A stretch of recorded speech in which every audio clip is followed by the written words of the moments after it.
اعوذ باللہ من الشیطان الرجیم بسم اللہ الرحمن الرحیم اللہم وفقنا لما تحب وترضى واجعل عاقبت امورنا خیرا ولا تکلنا الی انفسنا طرفۃ عین ابدا رب ادخلنی مدخل صدق واخرجنی مخرج صدق واجعل لی من لدنک سلطانا نصیرا۔ مناسبات، حالات اور واقعات میں کچھ اہم موضوعات ہیں، عالمی امور بھی ہیں اور پاکستان کے اندرونی اور ملکی بھی موضوعات ہیں۔ البتہ محور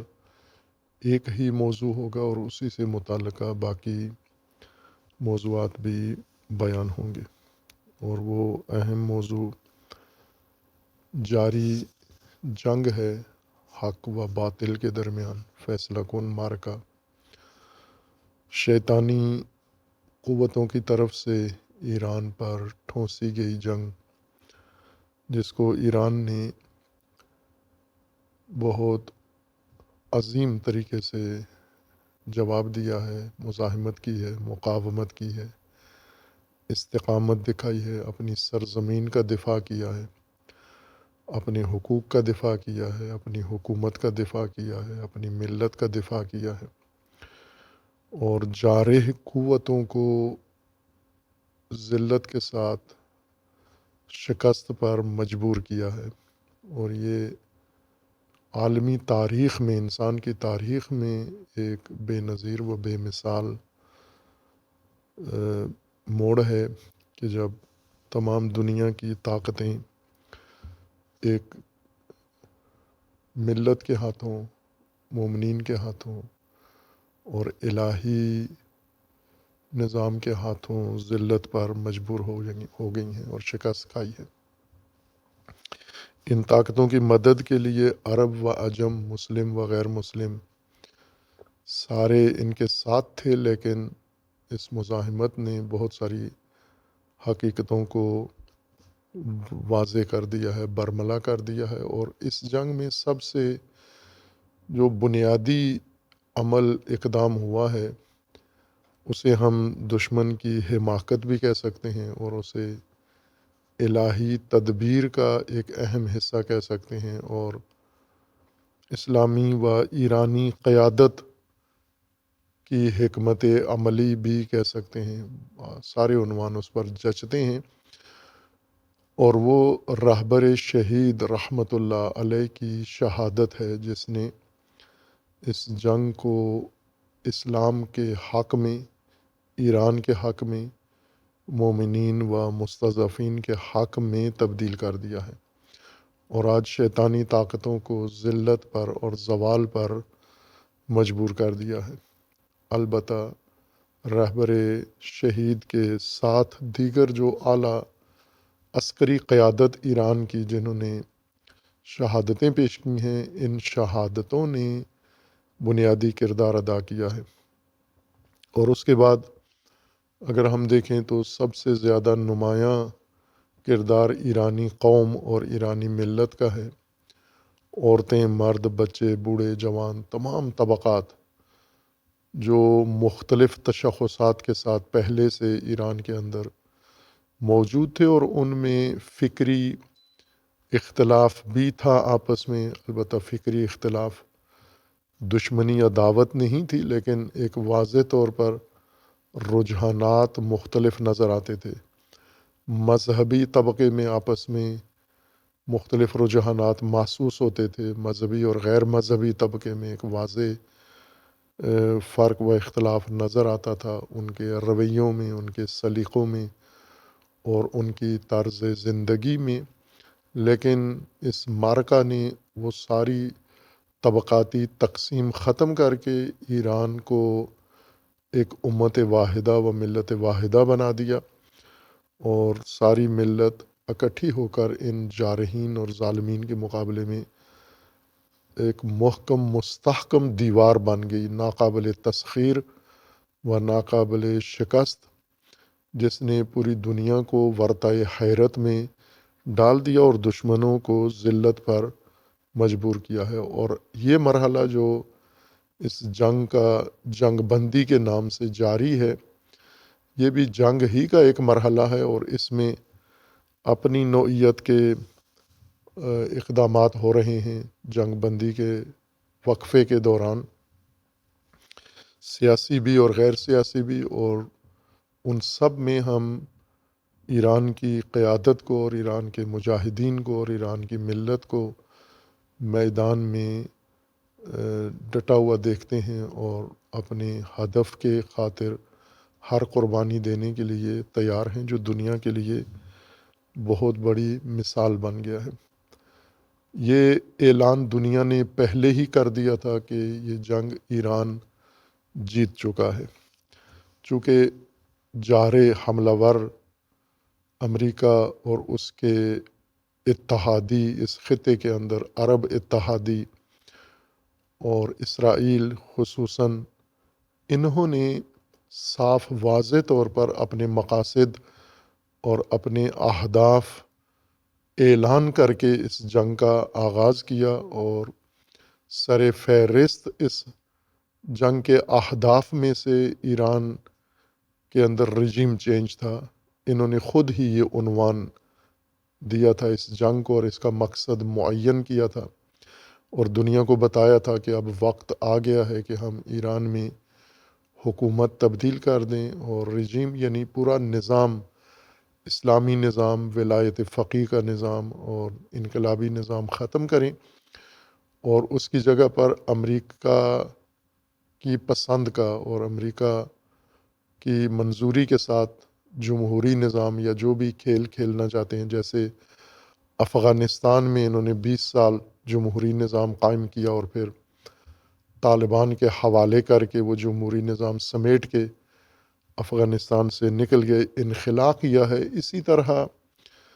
کا ماحول ایران میں بنائیں، یا عراق جیسی جمہوریت قائم کر دیں جہاں پر امریکہ نے حملہ کر کے اور صدام رجیم کو ختم کیا اور اس کی جگہ پر اپنی پسند کی حکومت قائم کروائی، جس میں ہرج و مرج ہے،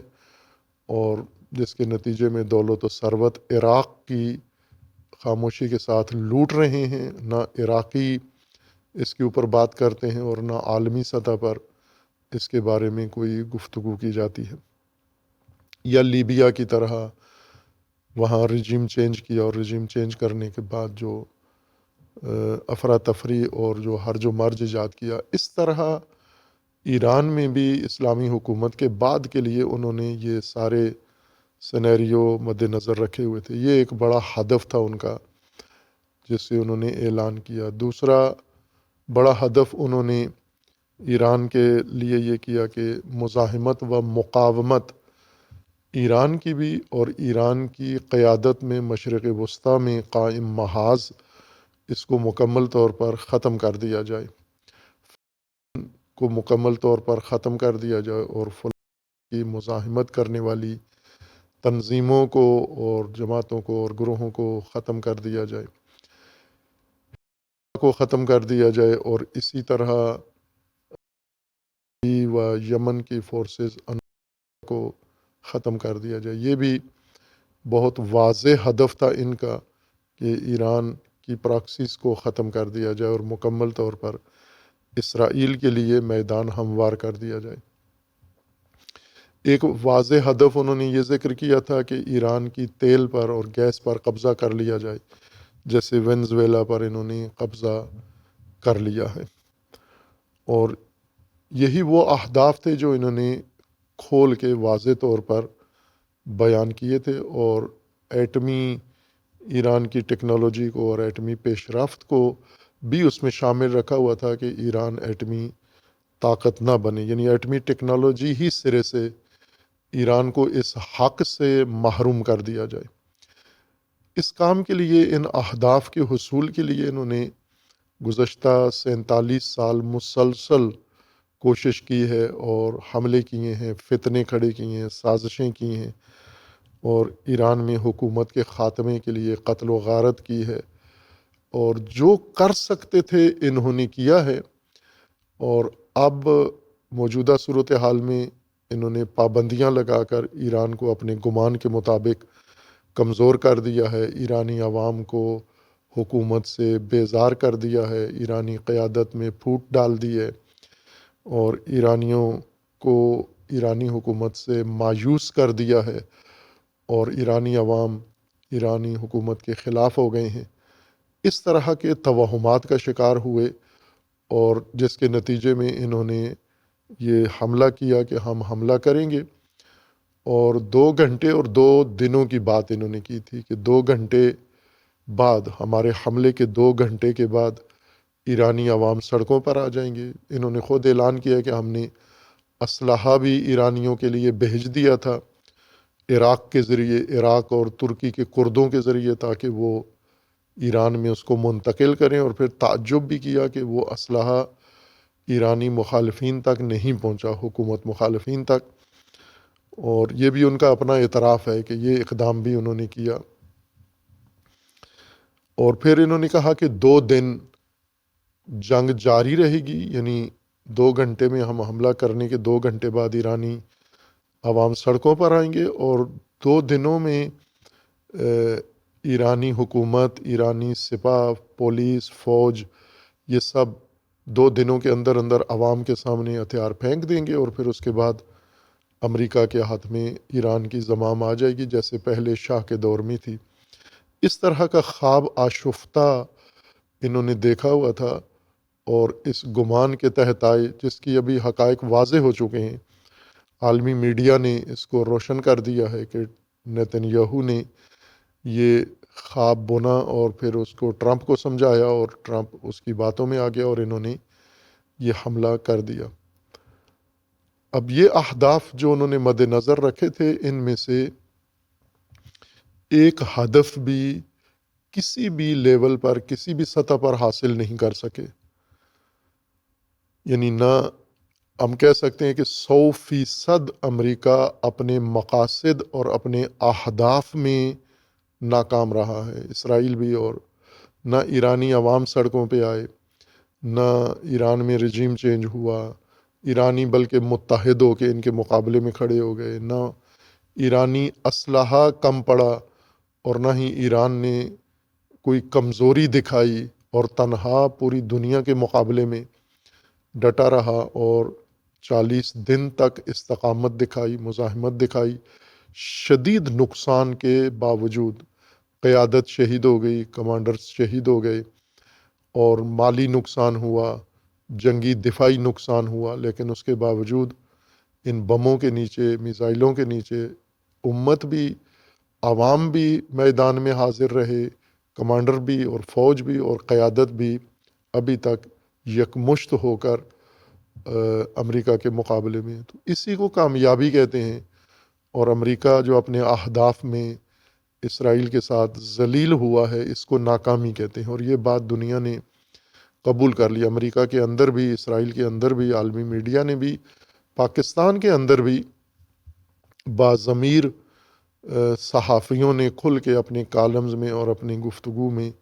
اس کا اظہار کیا ہے کہ امریکہ جنگ ہار چکا ہے، اور بچہ بچہ اس بات کا اعتراف کرتا ہے۔ یہ تاریخ میں پہلی دفعہ ہوا ہے۔ ہم قرآن کے قصص میں سنتے تھے فرعون کا نابود ہونا موسیٰ کے ہاتھوں، عصا بردار موسیٰ اور ایک نہتی قوم بنی اسرائیل اور اس کے رہبر کے ہاتھوں فرعون غرق ہوتا ہوا قرآن میں قصہ تھا، ہزاروں سال پہلے کا، اور اس کے بعد بھی تاریخ نے کم و بیش ایسے واقعات ذکر کیے ہیں، لیکن اتنی واضح شکست اور اتنی واضح کامیابی الہی نظام و الہی جنود کی، لشکر کی، یہ تاریخ میں بے مثال اور بے نظیر ہے۔ ظاہر ہے یہ فیصلہ تو ہو چکا ہے، شکست امریکہ کو ہو چکی ہے، چونکہ مکمل طور پر اپنے اہداف میں ناکام ہے۔ اب اس ناکامی کو چھپانے کے لیے، اس خفت کو مٹانے کے لیے تگ و دو کر رہا ہے، اور اپنے حلیفوں اور اپنے اتحادیوں اور اپنے ساتھیوں کے ذریعے سے کسی طرح اس مارکے سے نکلنے کی کوشش کر رہا ہے، کہ البتہ اتنا سادہ و آسان نہیں ہے۔ اس جنگ نے جو ان کے لیے دنیا میں ماحول بنا دیا ہے، یہ اتنی آسانی سے اس سے باہر آنے کے قابل نہیں ہے، یعنی ایران نے انہیں اس قابل چھوڑا ہی نہیں ہے۔ اور اس میں خصوصاً جو اس وقت صورتحال جاری ہے، اس میں تازہ ترین جو پیش رفت آج ہوئی ہے اس کے مطابق لبنان میں چونکہ انہوں نے ایک بڑا مضبوط محاذ ایران کے ساتھ مزاحمت کا لبنان میں، جنہوں نے گزشتہ کئی دہائیوں سے اسرائیل کو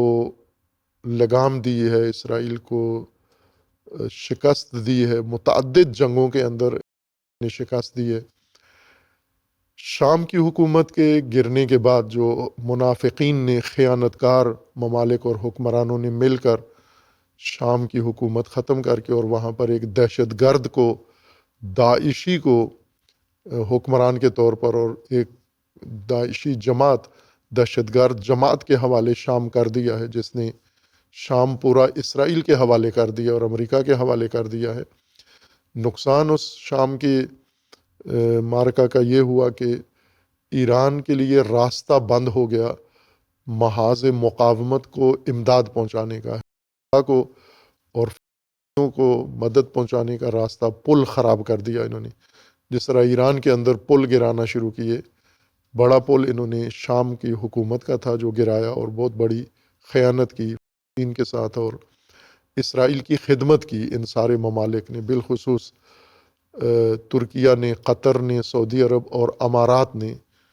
اسرائیل اور امریکہ کے ساتھ مل کر یہ تاریخی خیانت کی ہے۔ اتنی بڑی خیانت کہ اب میر جعفر اور میر صادق کے محاورے ختم ہو کر اب میر اردوان و میر بن سلمان و میر آل نہیان کی منافقت محاورہ بن جانا چاہیے کہ انہوں نے جو کچھ کیا وہ میر جعفر اور میر صادق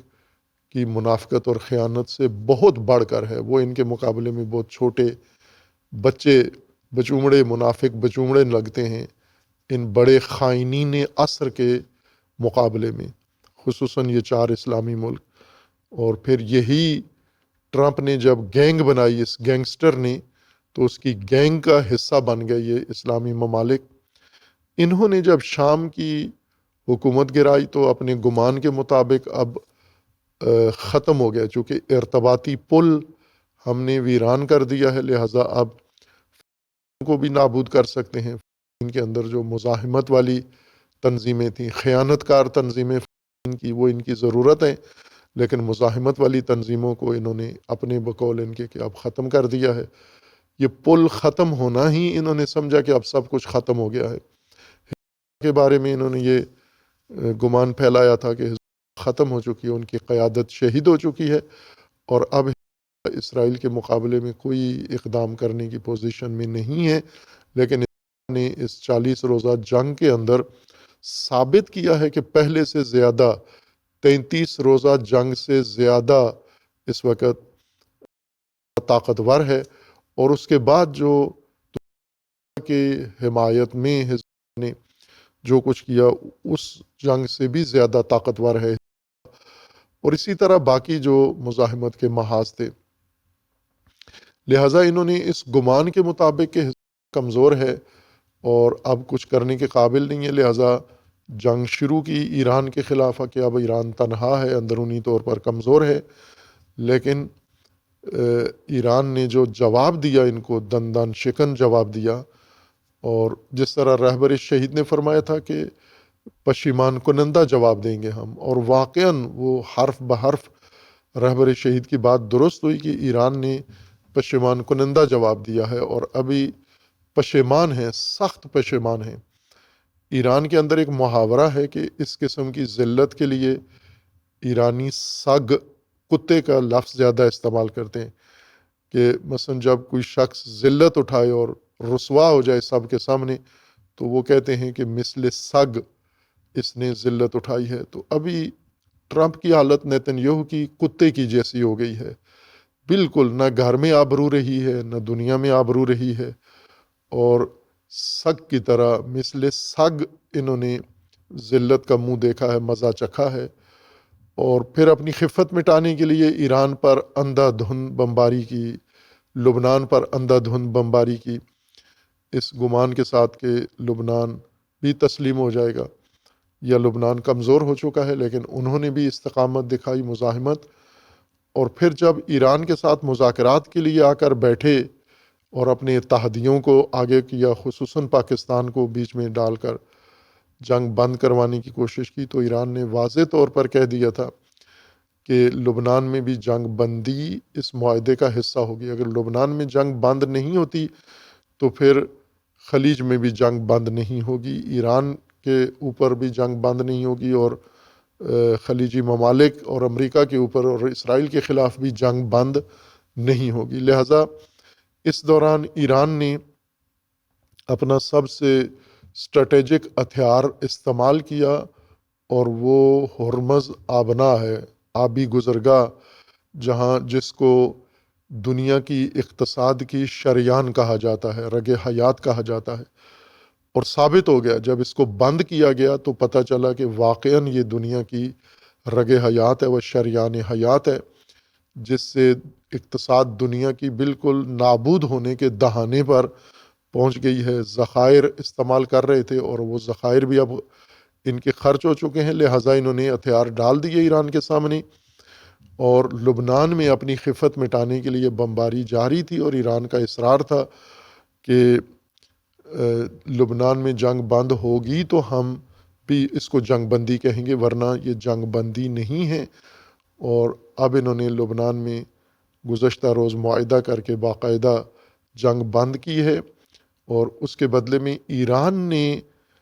وقتی طور پر جنگ بندی کے دوران انہی دنوں میں جب تک جنگ بند ہے ہرمز کو کھول دیا ہے، عام کشتیوں کے لیے، عام تجارتی جہازوں کے لیے، اور باقی جو کاروائیاں معمول کی تھیں، لیکن اپنی نظارت، اپنا کنٹرول رکھ کر انہوں نے اجازت دی ہے، جس پر دنیا جشن منا رہی ہے، خوشیاں منا رہی ہے، اور ٹرمپ نے خصوصی شکریہ ادا کیا ہے ایران کا۔ اور ظاہر ہے یہاں پر ایران کی ایک اور فتح ہے کہ اپنی شرط منوائی اور لبنان میں جنگ بندی کروائی، اور اس طرح مزاحمت کو بھی ایران نے بچایا ان کے ظلم و جور سے، اور خود بھی میدان میں قائم ہیں۔ اس کے ساتھ ساتھ جو ایک عمل اس وقت دنیا کی توجہ کا مرکز ہے، وہ پاکستان کی کوششیں اور پاکستان کی ثالثی اور پاکستان کی طرف سے سفارتکاری ہے، بہت ہی اعلیٰ درجے کی اور بہت ہی گہری یا جامع قسم کی سفارتکاری ایران پاکستان کر رہا ہے، ایران امریکہ اور ایران اسرائیل کے درمیان جنگ بندی کے لیے۔ جنگ بندی میں بھی پاکستان کا اہم کردار رہا ہے، اور اب آگے مستقل طور پر جنگ کے خاتمے کے لیے اور کسی معاہدے کے لیے بھی پاکستان بھرپور کوشش کر رہا ہے۔ پاکستان کے وزیر اعظم عرصے سے اس کام میں مصروف تھے اور ابھی تک ہیں، ابھی بھی وہ غیر ملکی دورے پر ہیں، اپنے دوست اتحادی ممالک اور خصوصاً جو ٹرمپ گینگ کا حصہ ہیں ان ممالک میں وہ دورہ کر رہے ہیں۔ سعودی عرب گئے ہیں، قطر گئے ہیں، پہلے امارات بھی جایا کرتے تھے، لیکن چونکہ امارات نے اپنی صفیں ان سے الگ کر لی ہیں اور صہیونی لائن میں چلا گیا ہے، اسرائیل کے ساتھ، بھارت کے ساتھ کھڑا ہو گیا ہے، لہٰذا پاکستان سے اس کے روابط خراب ہو گئے ہیں، جن کی طرف اشارہ ہوگا۔ اور دوسرے فیلڈ مارشل صاحب ہیں جو ایران میں ہیں، چند دنوں سے ایران میں ہیں، معلوم نہیں ابھی واپس آئے ہیں یا نہیں، اور نسبتاً ایک لمبا دورہ بھی ہے، اور جنگ کے دوران وہاں پر جا کر پوری کوشش کر رہے ہیں، اور یہ بات اس وقت سر فہرست ہے اور میڈیا پر حاوی ہے یہ موضوع، پاکستان کی ثالثی اور پاکستان کی سفارتکاری۔ اس کے بھی کئی پہلو ہیں، پاکستان جو کچھ کر رہا ہے اور پاکستان کے حصے میں جو کچھ آیا ہے۔ ظاہر ہے پاکستان کی ہم ماضی قریب کی سیاست اور حکمت عملی دیکھیں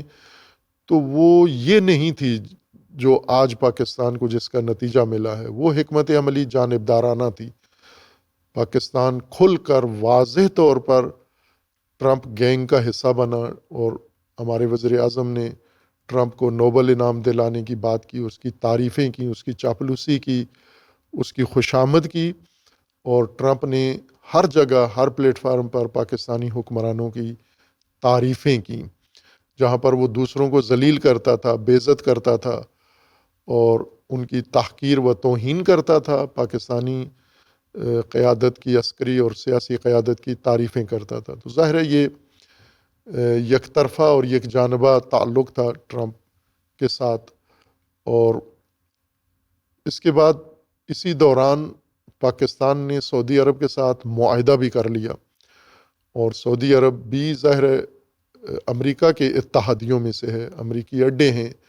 تمام عرب ممالک میں، تمام خلیجی ممالک میں امریکی اڈے ہیں، عراق کے اندر اڈے ہیں، ترکیہ کے اندر اڈے ہیں، اور اسی طرح اردن کے اندر اڈے ہیں، شام کے اندر امریکی اڈے ہیں، اسی طرح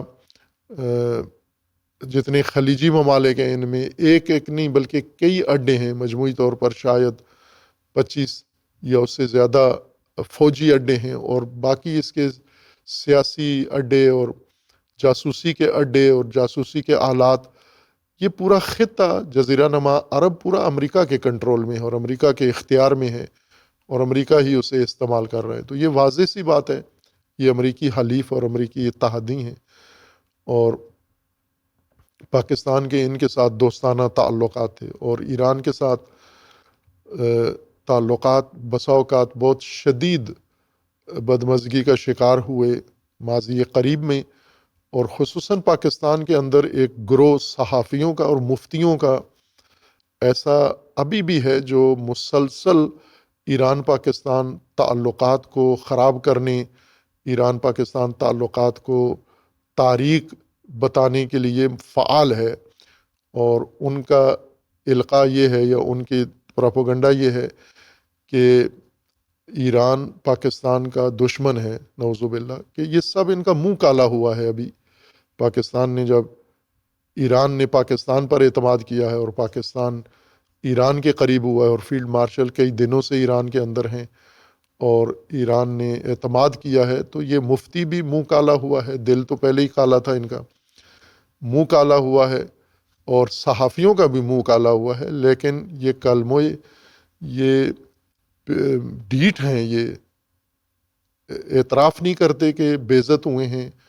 اور جھوٹے ثابت ہوئے ہیں، جو کچھ کہنا چاہ رہے تھے وہ نہیں ہے۔ لیکن یہ بات مسلم تھی کہ پاکستان کی پالیسی یک طرفہ تھی، یوں نہیں تھی کہ پاکستان غیر جانبدار تھا، ایران اور امریکہ، ایران اور اسرائیل یا ایران اور عرب کے درمیان غیر جانبدار تھا۔ ایک واضح رجحان پاکستان کا یک طرفہ یک جانبہ تھا، اس کے باوجود بھی یہ توفیق پاکستان کو ملی ہے، یہ اس کو غنیمت سمجھنا چاہیے پاکستانیوں کو، اور اس سے فائدہ اٹھانا چاہیے،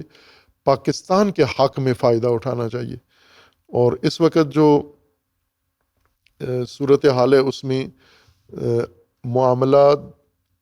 جنگ اور مذاکرات دونوں ایک ساتھ آگے بڑھ رہے ہیں۔ جنگ و مذاکرات ایک دوسرے کے لیے تکمیل کنندہ کی حیثیت رکھتے ہیں، یعنی جنگ کو مذاکرات کا سہارا چاہیے ہوتا ہے، اور مذاکرات کو جنگ کی پشتیبانی چاہیے ہوتی ہے۔ یہ قانون ہے دنیا کا کہ جنگیں شروع کریں، پھر جنگوں میں کامیابی یا ناکامی یا مشکل پیش آنے کی صورت میں آپ مذاکرات کا سہارا لیں، اور مذاکرات کے لیے اپنے جتنے کارڈ ہیں، پتے ہیں، وہ آپ استعمال کریں،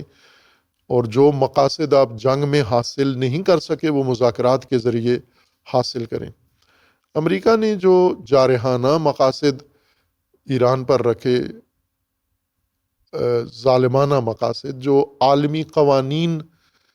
کی خلاف ورزی ہے، اقوام متحدہ کے قوانین اور ضابطے کی خلاف ورزی ہے، انسانی اقدار کی خلاف ورزی ہے، عالمی اصولوں کی خلاف ورزی ہے، عالمی معاہدوں کی خلاف ورزی ہے، کہ ایک ملک کو آپ اپنی طاقت کے ذریعے، جس کی طرف سے آپ کو کوئی خطرہ نہیں ہے، جس نے آپ کو کوئی نقصان نہیں پہنچایا، آپ سے جنگ نہیں کر رہا، وہ اپنا نظام چلا رہا ہے، لیکن آپ اس کے مخالفت میں آ کر اس کو ختم کرنے کا جب پلان بناتے ہیں تو یہ عالمی قوانین کی صریح مخالفت ہے، یا ٹیکنالوجی سے اس کو علم سے محروم کرتے ہیں، ترقی سے اس کو محروم کرتے ہیں، باقی سہولتیں جو دنیا کے ہر ملک کا بنیادی حق ہے آپ اسے لینا چاہتے ہیں، تو یہ جارحانہ و ظالمانہ اقدامات ہیں۔ لیکن اس کے لیے انہوں نے جنگ شروع کی، جنگ کے اہداف معین کیے، جنگ میں شکست کھا گئے، جنگ کے ذریعے بھرپور طاقت استعمال کی، جتنی تھی ان کے اندر طاقت انہوں نے استعمال کی۔ آخری ان کے پاس یہ تھا کہ ایٹمی طاقت، جس کا اعلان بھی انہوں نے کیا کہ ہم تہذیب مٹائیں گے، اور لوگوں نے یہی سمجھا کہ ایٹمی طاقت استعمال کریں گے۔ اس کے علاوہ ہر طاقت انہوں نے استعمال کی لیکن ناکام رہے۔ وہی ہدف مذاکرات کے ذریعے حاصل کرنے کی کوشش کی، جس کا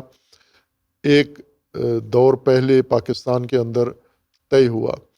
اور امریکی نمائندے بھی آئے، ایک بڑی اعلیٰ ہیئت و وفد امریکی قیادت کا نائب صدر اس کے اندر شامل ہوئے، اور ایران کی طرف سے بھی ایک اعلیٰ اختیاراتی وفد آیا، وزیر خارجہ آئے اور پارلیمنٹ کے سپیکر آئے اور دیگر اعلیٰ عہدیدار، کہ ہم بیٹھ کے مذاکرات میں جنگ بند کرتے ہیں۔ لیکن مذاکرات میں بھی امریکہ نے وہی اہداف رکھے جو جنگ میں اس کے سامنے تھے، لہٰذا یہاں کوئی ایسی سوال ہی نہیں تھا کہ ایران تسلیم ہو جائے۔ اگر تسلیم ہونا تھا تو میزائلوں کے سامنے تسلیم ہو جاتا، قیادت شہید نہ کرواتا، اپنی کمانڈر شہید نہ کرواتا، اپنے اتنا مالی نقصان نہ ہوتا، اتنا جانی نقصان نہ ہوتا۔ یہ محض حماقت ہے کہ ایران اتنا نقصان اٹھا کے اب تسلیم ہو جائے گا، مذاکرات میں آ کر جو تم جنگ سے حاصل نہیں کر سکے وہ مذاکرات میں تمہیں دے دے گا۔ یہ نامعقول بات تھی، اور ایسا ہی ہوا، اور ایران جس طرح جنگ میں ایک انچ اپنے موقف سے پیچھے نہیں ہٹا، مذاکرات میں بھی نہیں ہٹا پیچھے۔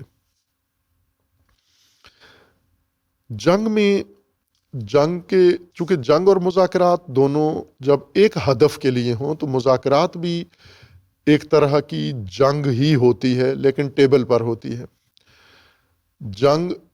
سرحدوں پر ہوتی ہے، میدان میں ہوتی ہے، شہروں میں ہوتی ہے، اور مذاکرات بھی ایک جنگ ہے لیکن بند کمروں میں اور ٹیبل پر ہوتی ہے، ڈپلومیٹس کے درمیان ہوتی ہے۔ تو مذاکرات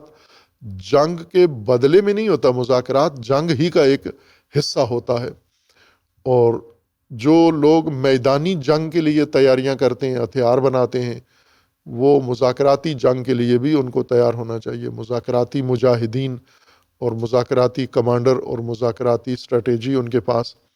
ہوتی ہے، اور ایران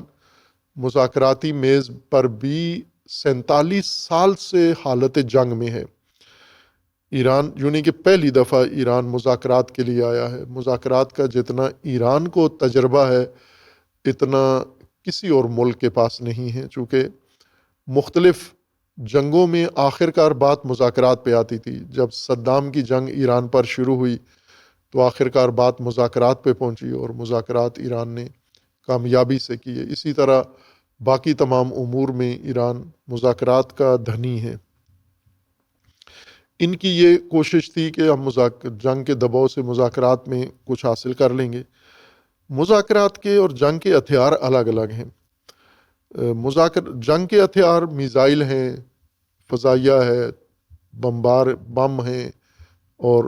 یہ خطرناک ٹیکنالوجی ہے، بحری بیڑے ہیں، یہ جنگ کے ہتھیار ہیں۔ مذاکرات کے ہتھیار ڈپلومیٹک حربے اور سفارتی حربے ہیں، اور خصوصاً مذاکرات کے اندر دھوکہ، فریب، اور جو دھوکہ، جس طرح امریکہ مذاکرات میں بار بار یہ ہتھیار استعمال کر چکا ہے کہ مذاکرات کی ٹیبل پر جھوٹ، فریب، دھوکہ، وعدہ خلافی، عہد شکنی، یہ مذاکرات کے ہتھیار ہیں۔ اور اس میں انہوں نے خصوصاً مذاکرات میں ان کو ضرورت ہوتی ہے باقی ممالک کی، جیسا جنگ میں ان کو ضرورت ہوتی ہے نیٹو کی، اتحادیوں کی، تو مذاکرات کی نیٹو الگ ہے اور جنگ کی نیٹو الگ ہے۔ جنگ کی نیٹو نے امریکہ کا ساتھ نہیں دیا، انہیں نظر آ گیا کہ اگر ہم امریکہ کا ساتھ ایران کے خلاف دیں تو کل کو اس نے گرین لینڈ پر بھی حملہ کرنا ہے، اس نے کینیڈا پر بھی حملہ کرنا ہے، اس نے وینزویلا کیوبا پر بھی حملہ کرنا ہے، اور آخر کار اس نے یوکرین اور باقی ممالک پر بھی حملہ کرنا ہے۔ ٹرمپ کے عزائم کو یورپی ممالک جلدی سمجھ گئے مسلمان ممالک کی نسبت۔ مسلمان ممالک کو ٹرمپ کے عزائم سمجھنے میں دیر لگی، آخر کار ایران جنگ میں واضح ہو گئے، لیکن اس سے پہلے یہ نہیں سمجھ پا رہے تھے کہ یہ شخص کیا چاہتا ہے، لیکن نیٹو نے سمجھ لیا اور اس کا ساتھ نہیں دیا۔ اب اسے مذاکرات کے لیے نیٹو کی ضرورت تھی، اور وہ ممالک جو اس کے اتحادی تھے وہ مذاکرات میں بھی اس کا ساتھی بننے کے لیے تیار نہیں تھے، اور یہ خدمت انہوں نے پاکستان سے لی ہے۔ پاکستان کا تعاون امریکہ کے ساتھ پرانا ہے، آج کا نہیں ہے، اور جیسا تاریخوں میں اور صاحبان تحقیق ذکر کرتے ہیں کہ 1954 میں 1947 میں پاکستان آزاد ہوا، چند سال تک پاکستان ایک تردید اور تذبذب کی کیفیت میں مبتلا رہا، لیکن 1954 میں باقاعدہ طور پر پاکستان کی قیادت نے، سیاسی نے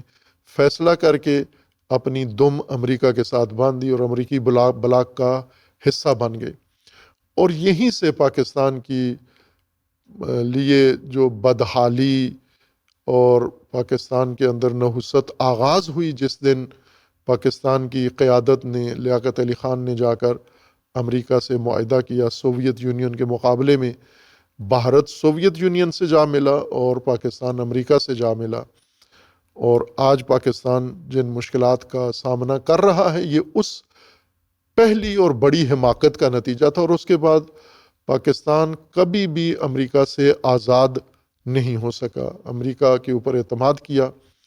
اور امریکہ پاکستان کے ساتھ کھیلتا رہا، پاکستان کی سیاست کے ساتھ، پاکستان کے سیاسی جماعتوں کو، سیاسی لوگوں کو اپنا مہرہ بناتا رہا، تیار کرتا رہا۔ امریکہ پاکستان کے لیے سیاسی مہرے اور حکمران بناتا رہا اور انہیں بھیجتا رہا، کبھی شناختی کارڈ کے ساتھ، کبھی بغیر شناختی کارڈ والے، ہر طرح کے مہرے اس نے بھیجے، سیاسی جماعتوں کے لیڈرشپ کو تیار کیا اور انہیں مختلف مواقع پر آزمایا۔ فوجی جرنیلوں کو اس نے، ضیاء الحق اور اسی طرح ایوب خان، ضیاء الحق اور باقی سب کو اپنے اپنے دور میں استعمال کرتا رہا، پرویز مشرف تک کو استعمال کیا، اور پھر پاکستان سے فائدہ اٹھا کر پاکستان کو اپنی مشکلات میں دھکیل بھی دیتا تھا۔ کبھی بھی جو وعدے پاکستان کے ساتھ کرتا تھا وہ پورے نہیں کرتا تھا، اور پاکستان کے حکمران بھی امریکہ سے اپنی ملک و ملت کے لیے فائدہ نہیں اٹھاتے تھے، اپنی ذات اور اقتدار اور پارٹی کے لیے ہمیشہ فائدہ اٹھاتے تھے۔ اس وجہ سے امریکہ کا تجربہ پاکستان کے ساتھ پاکستان کے ضرر میں رہا، نقصان میں رہا۔ مجموعی طور پر جو آج کے حالات ہیں، دہشت گردی، خوارج، فتنے، بغاوتیں، منافرتیں، فرقہ واریت، مذہبی منافرت، یہ سب امریکہ کے دیے ہوئے تحفے ہیں جو ہمارے حکمرانوں نے اپنے اقتدار کی خاطر امریکہ کو پاکستان کی سرزمین دی، پاکستان کے اڈے دیے، پاکستان ان کے حوالے کیا، کبھی افغانستان کے خلاف، کبھی سوویت یونین کے خلاف، کبھی طالبان کے خلاف، کبھی کس کے خلاف۔ بہرکیف ایک لمبی تاریخ ہے کہ پاکستان امریکہ کے ہاتھوں کھلونا بنتا رہا ہے۔ آج جو صورتحال بنی ہے، امریکہ نے اپنا احمقانہ ترین کام کیا ہے۔ ٹرمپ احمق انسان ہے، شیطان ہے، اور اس نے اپنی حماقت و شیطنت سے جس جنگ کا آغاز کیا ہے، تو یہاں پر اب پاکستان کو موقع مل گیا ہے، تمام ماضی کی کوتاہیوں کا تلافی کرنے کا موقع ملا ہے۔ جو امریکہ نے پاکستان کے ساتھ ناحق ناانصافیاں کی ہیں، استعمال کیا ہے اور پاکستان کے اندر کمزوریاں پیدا کی ہیں، ان سب کی تلافی کا وقت اس وقت پاکستان کے اندر موجود ہے، اور پاکستان کو اس سے بڑا فائدہ اٹھانا چاہیے۔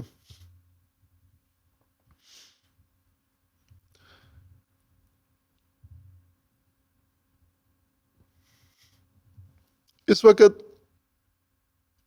ویسے تو ظاہراً یہ لگ رہا ہے کہ امریکہ پاکستان کو آگے کر کے پاکستان کی عزت بڑھا رہا ہے اور پاکستان کو ثالثی اور سفارتکاری کا موقع دے رہا ہے، لیکن حقیقت میں اگر دیکھا جائے تو میرے خیال میں ایران نے زیادہ پاکستان کو سفارتی وقار عطا کیا ہے۔ حقیقت کی آنکھ سے دیکھا جائے کہ ایران نے اعتماد کر کے پاکستان کے اوپر، اور ایران نے بھی فراست کے ساتھ، بصیرت کے ساتھ یہ اہم فیصلہ کیا ہے، چونکہ پہلے ایران پاکستان کے تعلقات اس طرح اعتماد والے تعلقات نہیں تھے، خصوصاً گزشتہ کوئی 10-15-20 سال سے اگر ہم دیکھیں تو گزشتہ 10 سال سے تو کم از کم پاکستان اور ایران کے اندر زیادہ غلط فہمیاں پیدا ہوئی ہیں، زیادہ دوریاں پیدا ہوئی ہیں،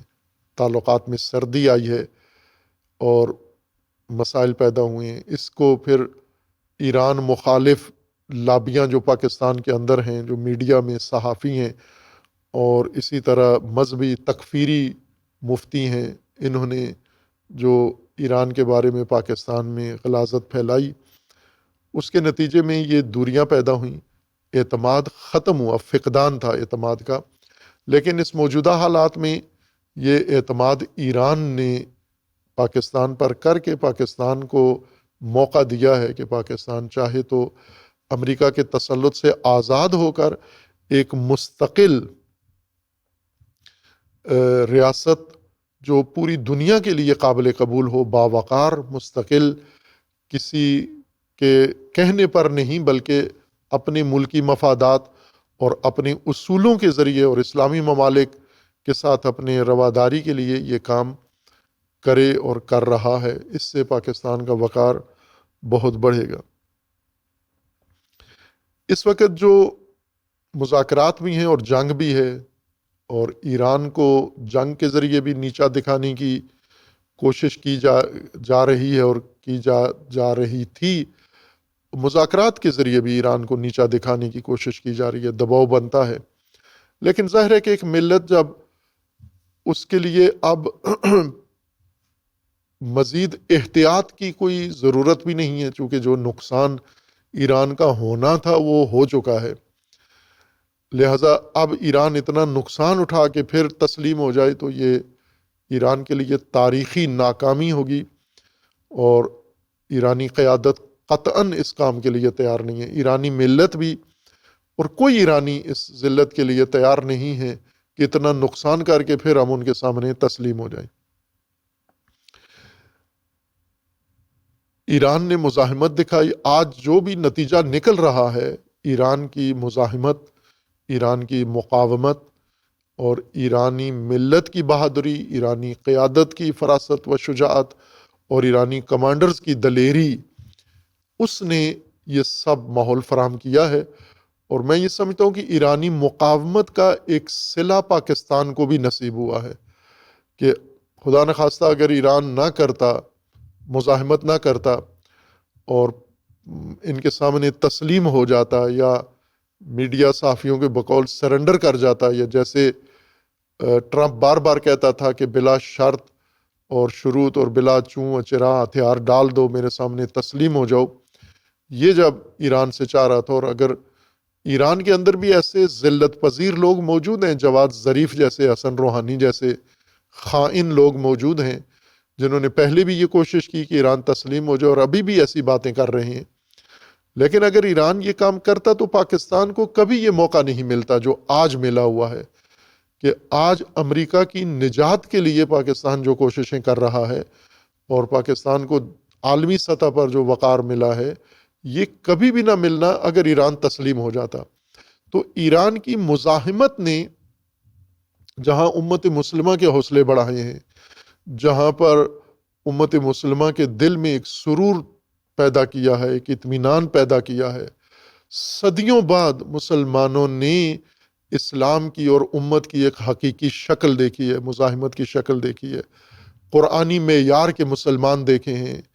اور رسول اللہ صلی اللہ علیہ وآلہ وسلم کے عہد کے مسلمان دیکھے ہیں، اور اہل البیت علیہ السلام کی مرضی کے مسلمان دیکھے ہیں، اور اللہ تبارک و تعالیٰ کی مرضی کی قوم جب پیدا ہوئی ہے، جس طرح سورہ مائدہ کی آیت 54 میں اللہ تبارک و تعالیٰ نے فرمایا ہے مومنوں کو کہ اے مومنوں، جب تم دین کا میدان چھوڑ جاؤ گے تو خداوند تبارک و تعالیٰ ایسی قوم پیدا کرے گا جو اللہ سے محبت رکھتی ہے، اللہ ان سے محبت رکھتا ہے۔ سورہ مائدہ میں یہ سب کے گھروں میں قرآن کریم موجود ہے، اس آیا کو پڑھیں اور پھر ایرانی ملت کو دیکھیں کہ اللہ کا وعدہ کس طرح سچا ہوا ہے اور آج ایرانی قوم کس طرح اللہ کی راہ میں قیام کیے ہوئے اور ڈٹی ہوئی ہے اور بغیر کسی ضعف کے، کمزوری کے اپنے اہداف حاصل کر رہے ہیں۔ سورہ مبارکہ مائدہ میں آیت 54 میں اللہ تبارک و تعالیٰ کا فرمانا ہے یا ایھا الذین آمنوا من یرتد منکم عن دینہ، اے لوگو جو ایمان لائے ہو، اگر تم میں سے کسی نے بھی منہ موڑ لیا دین سے منہ پھیر لیا، جیسا کہ آج کی تمام مسلمان حکمرانوں نے دین سے منہ پھیر لیا، موڑ لیا ہے، اور یہ ارتداد عن دین انہوں نے کیا ہے، میں بھی کیا ہے، فلسطین کے بارے میں بھی کیا ہے، ایران کے بارے میں بھی کیا ہے، دین سے منہ موڑا ہے۔ جب تم دین سے منہ موڑ دو گے فسوف یأتی اللہ بقوم یحبہم ویحبونہ، تو تم جو دین سے منہ موڑ لو گے تمہیں خدا ٹرمپ کے حوالے کر دے گا، امریکہ برطانیہ کے حوالے کر دے گا، یورپی یونین کے حوالے کر دے گا، اور تمہیں انہی کے حوالے کر دے گا جن پر تم اعتماد کرو گے، اور خدا تمہیں دین کے میدان سے نکال دے گا، اور تمہارے بجائے ایسی قوم جلدی خدا لے آئے گا جو اللہ کو پسند کرتے ہیں اور اللہ انہیں پسند کرتا ہے۔ یہ اللہ سے محبت کرتے ہیں اور اللہ ان سے محبت کرتا ہے۔ اذلۃ علی المؤمنین اعزۃ علی الکافرین، یہ جو قوم اللہ میدان میں لائے گا تمہارے بدلے، مرتدوں کے بدلے، یہ وہ لوگ ہوں گے جو مومنین کے لیے بہت نرم اور کفار کے لیے، دشمنوں کے لیے بہت سخت ہوں گے۔ اور یہی آج ملت ایران کی قیادت بے درجہ اتم آج یہ کام کر رہی ہے کہ مومنین کے لیے نہایت نرم ہیں اور کفار کے لیے، دشمنوں کے لیے بہت شدید ہیں، اشدہ ہیں۔ پاکستان کے لیے کتنے نرم ہو گئے ایرانی قیادت اور ایرانی قوم، اور امریکہ اور اسرائیل کے مقابلے میں کتنے شدید ہیں، ذرا لچک نہیں ہے۔ یجاہدون فی سبیل اللہ، یہ جو قوم خدا لائے گا مرتدوں کے بدلے، دین سے منہ موڑنے والوں کے بدلے میں، ان کی تیسری صفت یہ ہوگی کہ یہ اللہ کی راہ میں جہاد کریں گے۔ جہاد ہم عموماً لڑنے کو کہتے ہیں، لڑائی بھی جہاد ہے، لیکن جہاد قرآن کی اصطلاح کے مطابق اللہ کی راہ میں ساری توانائی، تمام توانائی خرچ کرنے کو، تمام توانائی بروئے کار لانے کو جہاد کہتے ہیں، ساری توانائی۔ اور آج ہم دیکھیں کہ ایرانی ملت و قیادت نے تمام توانائی جو اللہ نے ان کو دی ہوئی تھی ہر طرح کی، وہ اللہ کی راہ میں لے آئی میدان میں اور جہاد کا حق ادا کیا ہے۔ اور سب سے بڑھ کر جو صفت چوتھی ہے وہ یہ ہے کہ وَلَا يَخَافُونَ لَوْمَةَ لَائِمٍ، ملامت گروں کی ملامت سے ڈرنے والے نہیں ہیں۔ پاکستان میں ایک صحافت اور مفتی، دو طبقے گمراہ جنہوں نے ہمیشہ قوم کو گمراہ کیا ہے، ملک کو نقصان پہنچایا ہے، منافرت پھیلائی ہے، سیاسی منافرت پھیلائی ہے، مذہبی منافرت پھیلائی ہے، قومی منافرت پھیلائی ہے۔ ابھی اس موقع پر بھی ان کے اندر سے غلاظت ہی نکلتی ہے اور ملامت کرتے ہیں۔ ایک طبقہ اتنا مفتی و صحافی ایسے تھے جو ایران کی مذمت کرتے تھے کہ ایران کو اپنی طاقت کا خیال رکھنا چاہیے تھا۔ اتنے بڑے بڑے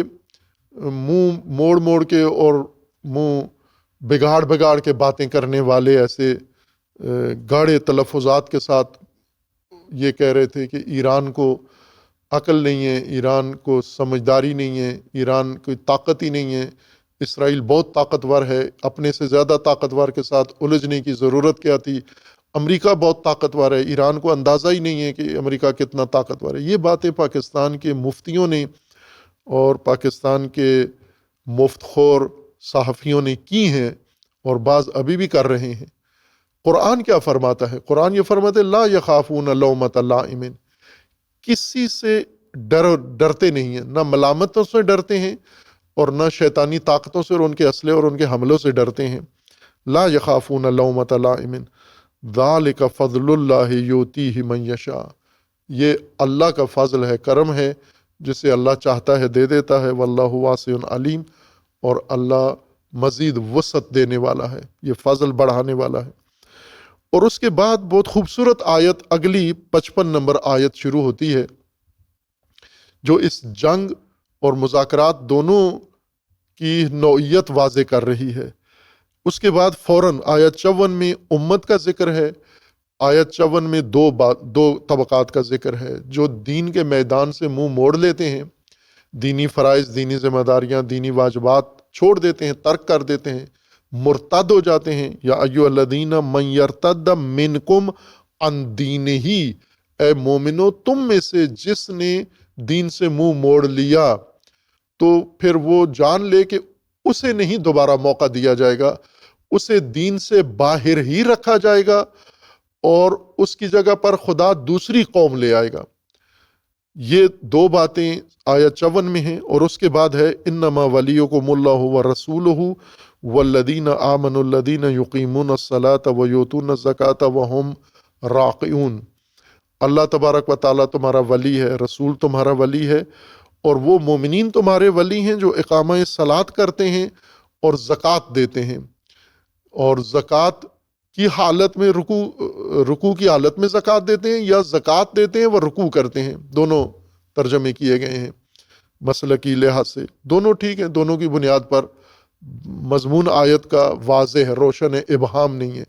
کہ ولی تمہارا کون ہے۔ اللہ ولی ہے، رسول ولی ہے،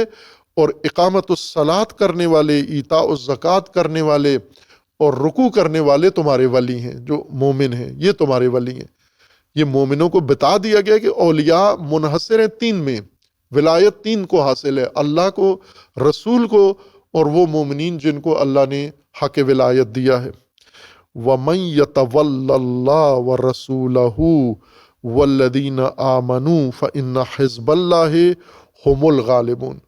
تو جس نے اللہ کو ولی اپنا مان لیا، جس نے رسول اللہ کو ولی مان لیا، اور جس نے مومنین کو جن کو اللہ نے ولایت کا اختیار دیا ہے انہیں اپنا ولی بنا لیا، تو یاد رکھو کہ وہ ہیں جنہوں نے اللہ کو ولی مانا، رسول کو اور مومنین کو، اور حزب اللہ ہی غالب ہے، یہ اللہ تبارک و تعالیٰ کا وعدہ ہے۔ اور آج ایران میں یہ آیہ کریمہ پورے طور پر مجسم ہو گئی ہے، اور ایرانی ملت نے یہ ثابت کر دیا ہے کہ یہی اللہ کی پسندیدہ قوم ہے، اور انہیں اللہ پسند کرتا ہے، یہ اللہ کو پسند کرتے ہیں، اور مخالفتوں سے نہیں ڈرتے، دھمکیوں سے نہیں ڈرتے۔ ٹرمپ نے حیرت دکھائی کہ یہ ڈرتے کیوں نہیں ہیں، میں اتنی دھمکیاں ان کو دیتا ہوں، یہ ڈرتے کیوں نہیں ہیں۔ خوب اس لیے یہ نقطہ واضح کیا ہے کہ اس وقت مذاکرات و جنگ دونوں تسلسل ہیں ایک دوسرے کا، یعنی جو اہداف جنگ میں چاہتے ہیں وہ مذاکرات میں حاصل کرنا چاہتے ہیں، جو مذاکرات کے اہداف ہیں وہ جنگ میں حاصل کرنا چاہتے ہیں، مذاکرات کے دوران جنگ کی دھمکی دے دیتے ہیں، مذاکرات کے دوران جنگ شروع کر دیتے ہیں، پھر جنگ کے دوران رکوا کر جنگ مذاکرات شروع کر دیتے ہیں۔ تو یہ ایک پزل بنایا ہوا ہے انہوں نے جنگ اور مذاکرات کا، اور جنگ اور مذاکرات میں جو قوم مہارت حاصل کر لے اور قائم رہے وہ حزب اللہ ہے، اور اللہ تبارک و تعالیٰ نے وعدہ کیا ہے کہ غلبہ حزب اللہ کا ہوگا۔ حزب اللہ کون ہیں؟ جو جن کا نظام ولایت ہے، جو اللہ کی ولایت، رسول اللہ کی ولایت اور ان مومنین کی ولایت کے ساتھ جڑے ہوئے ہیں جن کو اللہ نے ولایت کا اختیار دیا ہے مومنین کے اوپر۔ ظاہر ہے آج جو بھی نتیجہ نکلتا ہے، کوشش کرتے ہیں لوگ عموماً کہ یہ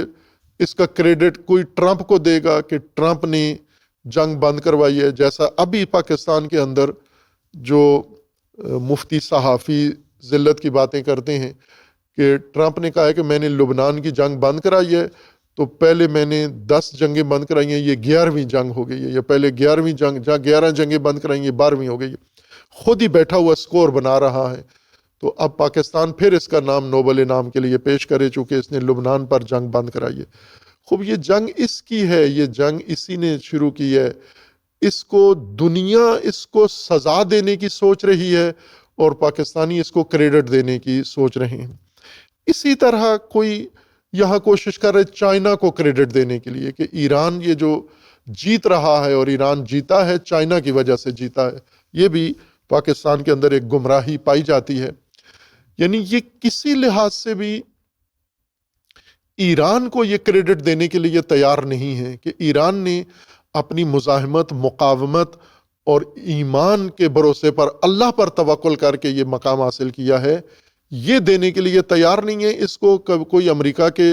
کھاتے میں ڈالے گا، کوئی اس کو چائنا کے کھاتے میں ڈال رہا ہے، اور ممکن ہے کوئی یہ کہے کہ یہ ثالثوں نے یہ کامیابی ایران کو دلائی ہے۔ نہ، یہ کریڈٹ جنگ بند ہوئی ہے تو مزاحمت کی وجہ سے، جنگ میں امریکہ کو شکست ہوئی ہے تو مزاحمت کی وجہ سے۔ اصل جو مرکزی کردار ادا کیا ہے وہ مقاومت، استقامت و مزاحمت نے کیا ہے، ورنہ کون ثالثی کے لیے تیار ہوتا کہ ایران کو بچانے کے لیے ثالثی کرے؟ نہ، امریکہ بچانے کے لیے یہ ثالثی ہے اور امریکہ کو نجات دینے کے لیے یہ کوششیں ہیں، نہ ایران کو نجات دینے کے لیے۔ ایران کو نجات دینے کی کوششیں ہوتی تو پہلے دن ہی جس دن اس نے رہبر پر حملہ کیا تو اس دن بیچ میں آ جاتے لوگ اور ایران پر حملہ نہ کرنے دیتے، اسرائیل کے مقابلے میں آ جاتے۔ اور جب وہ سوچ رہے تھے، چونکہ خطے کے ممالک کو آگاہ کر کے انہوں نے ایران پر حملہ کیا ہے، ایران کے پڑوسیوں کو اعتماد میں لے کر انہوں نے حملہ کیا ہے، تو اگر ایران بچانا مقصود ہوتا تو اس دن میدان میں آتے۔ اب جو کوششیں کر رہے ہیں یہ ٹرمپ بچانے کی کوششیں ہیں، امریکہ بھی نہیں، ٹرمپ بچانے کی کوششیں ہیں اور نیتن یاہو بچانے کی کوششیں ہیں، اور یہ نہیں بچا سکتے۔ یہ بات طے ہو چکی ہے، لکھی جا چکی ہے کہ ٹرمپ اور نیتن یاہو نے بدلنا ہے، رجیم چینج ہونا ہے۔ یہاں پر پاکستان کا بہت اہم کردار ہے کہ امام خمینی رحمۃ اللہ علیہ ایک بہت خوبصورت رہنمائی، تمام رہنمائیاں امام خمینی کی وہ بہت لازمی ہیں۔ میں یہ گزارش کروں گا پاکستانی سیاستدانوں، پاکستانی علماء سے کہ اپنی تعصب کی اینک اتاریں، تعصب کی پٹیاں آنکھوں سے کھولیں، ذہنوں سے نکالیں اور امام خمینی کی سیاست کو پڑھیں، مطالعہ کریں۔ آپ امام خمینی اس عصر کے معمار ہیں، نبیوں کی سیاست، ولیوں کی سیاست، ائمہ کی سیاست، قرآن کی سیاست امام خمینی نے دنیا کو بتائی ہے اور اس کے مطابق نظام بنایا ہے، چلے ہیں، اور بہت سنہرے اصول امام نے اپنی تقاریر میں، خطبوں میں بیان بھی کیے اور ان پر عمل بھی کروایا ہے۔ ان رہنما اصولوں میں سے جو بہت عرصے سے، یعنی طالب علمی کے آغاز سے ہی ہم نے امام کے ان اصولوں کو پڑھا بھی اور انہیں کوشش کی ان پر عمل کر کے ان سے نتیجہ لینے کی، اور ظاہر ہے انفرادی طور پر صحیح یا کسی محدود سطح پر ہم نے ان فارمولوں کو آزمایا ہے اور ان سے نتیجہ بھی حاصل کیا ہے۔ اس لیے ہم دوسروں سے بھی یہ درخواست کرتے ہیں کہ یہ کام کریں۔ اور وہ اصول امام کے ایک اصل یہ تھی کہ دشمن تمہارے لیے جو خطرات ایجاد کرتا ہے اور جو تمہارے لیے مشکلات کھڑی کرتا ہے، جو تمہارے لیے بحران پیدا کرتا ہے اور تمہیں پھنسانے کے لیے جو کچھ جال بنتا ہے، اس کے اندر تمہارے لیے فرصتیں ہیں، ان کو اپنے لیے غنیمت سمجھو۔ ان فرصتوں کو امیر المومنین علیہ الصلوۃ والسلام کے رہنما اصولوں میں سے، سیاسی رہنمائی میں بھی یہ شامل ہے، اغتنم الفرص۔ امیر المومنین فرماتے ہیں کہ فرصتوں کو غنیمت جانو اور فرصتوں کو ضائع نہ ہونے دو۔ مواقع جب اللہ دیتا ہے تمہیں تو ہوشیاری کے ساتھ ان سے بھرپور فائدہ اٹھاؤ۔ یہ فرصتیں مختلف شکلوں میں آتی ہیں، کبھی خوشگوار اور کبھی ناگوار، لیکن یہ ہوتی ساری فرصتیں ہیں، مواقع ہوتے ہیں۔ کبھی دشمن کی طرف سے آپ کو ایک موقع دیا جاتا ہے، کبھی دوست کی طرف سے دوست بہانہ بن جاتا ہے اور آپ کو موقع فراہم کیا جاتا ہے، اور کبھی حالات ایسے بن جاتے ہیں اور وہ حالات آپ کو موقع دیتے ہیں اور آپ کے لیے یہ فرصت فراہم کرتے ہیں۔ دانا لوگ وہ ہیں جو ان فرصتوں سے بھرپور فائدہ اٹھاتے ہیں۔ امام یہ رہنمائی کیا کرتے تھے کہ جتنے خطرات اور جتنی مشکلات دشمن آپ کے لیے ایجاد کرتا ہے یہ فرصتیں ہیں، ان سے گھبرانے کے بجائے، ان کے سامنے تسلیم ہونے کے بجائے ان کے اندر رکھی ہوئی موقع و فرصت کو غنیمت جانو اور اس کو اپنے لیے فرصت بنا لو۔ فرصت اردو میں عموماً فارغ وقت کو کہتے ہیں میرے پاس فرصت ہی نہیں ہے، فرصت نہیں تھی، مصروف تھا میں، مصروفیت کے مقابلے میں فرصت استعمال کرتے ہیں۔ فرصت یعنی جس میں کوئی ہماری مصروفیت نہ ہو، یہ اردو معنی ہے، کوئی حرج نہیں ہے، آپ بے شک یہی معنی اردو میں استعمال کریں گے، میرے پاس فرصت نہیں ہے، میرے پاس وقت ہی نہیں ہے۔ عربی میں فرصت اس کو نہیں کہتے، عربی میں فرصت اس زمان کو کہتے ہیں جو کسی اہم کام کرنے کے لیے بہت موزوں ہو، جس میں ساری شرائط توفیقات جمع ہوں، اسباب جمع ہوں، حالات مساعد ہوں، یعنی تمام اسباب جو بھی آپ کو کسی کام کے لیے درکار ہوں وہ سارے جب فراہم ہو جائیں، آپ کے پاس آ جائیں، آپ کے اختیار میں آ جائیں، اس کو عربی میں فرصت کہتے ہیں۔ فرص یعنی وہ مواقع، وہ اوقات، وہ زمان جس میں آپ کے لیے تمام اسباب مہیا ہو چکے ہیں، یہ فرصتیں ہیں۔ یہ فرصتیں دو طرح سے آتی ہیں، ایک خوشگوار طریقے سے اور ایک ناگوار طریقے سے۔ بحران اور جنگیں ناگوار فرصتیں ہیں، مشکلات ہیں، ان کو آپ اپنے لیے فرصت جانیں۔ ایران نے امام کے ان اصولوں پر عمل کیا، خصوصاً رہبر شہید نے، اور پابندیوں کو ایران نے اپنے لیے عذاب نہیں جانا۔ پابندیاں جب لگائیں تو امریکہ کے پاؤں نہیں پڑے، IMF کے پاؤں نہیں پڑے، یورپی یونین کے پاؤں نہیں پڑے، کسی عرب ملک کے جوتے نہیں پکڑے جا کر، کسی کے سامنے ایرانی نہیں جھکے۔ یہ عجیب بات ہے کہ 40 سال سے زیادہ عرصے سے جنگوں میں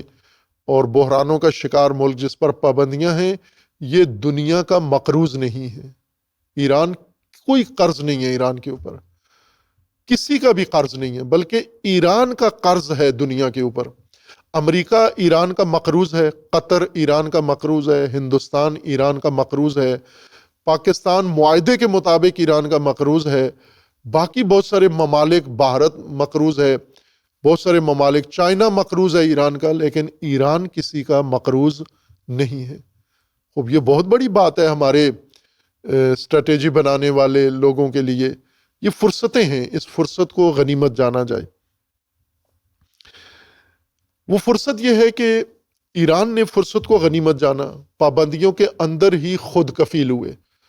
شدید پابندیوں میں، یعنی انقلاب جب آیا تو ایران کے اوپر پابندیاں شروع ہوئیں،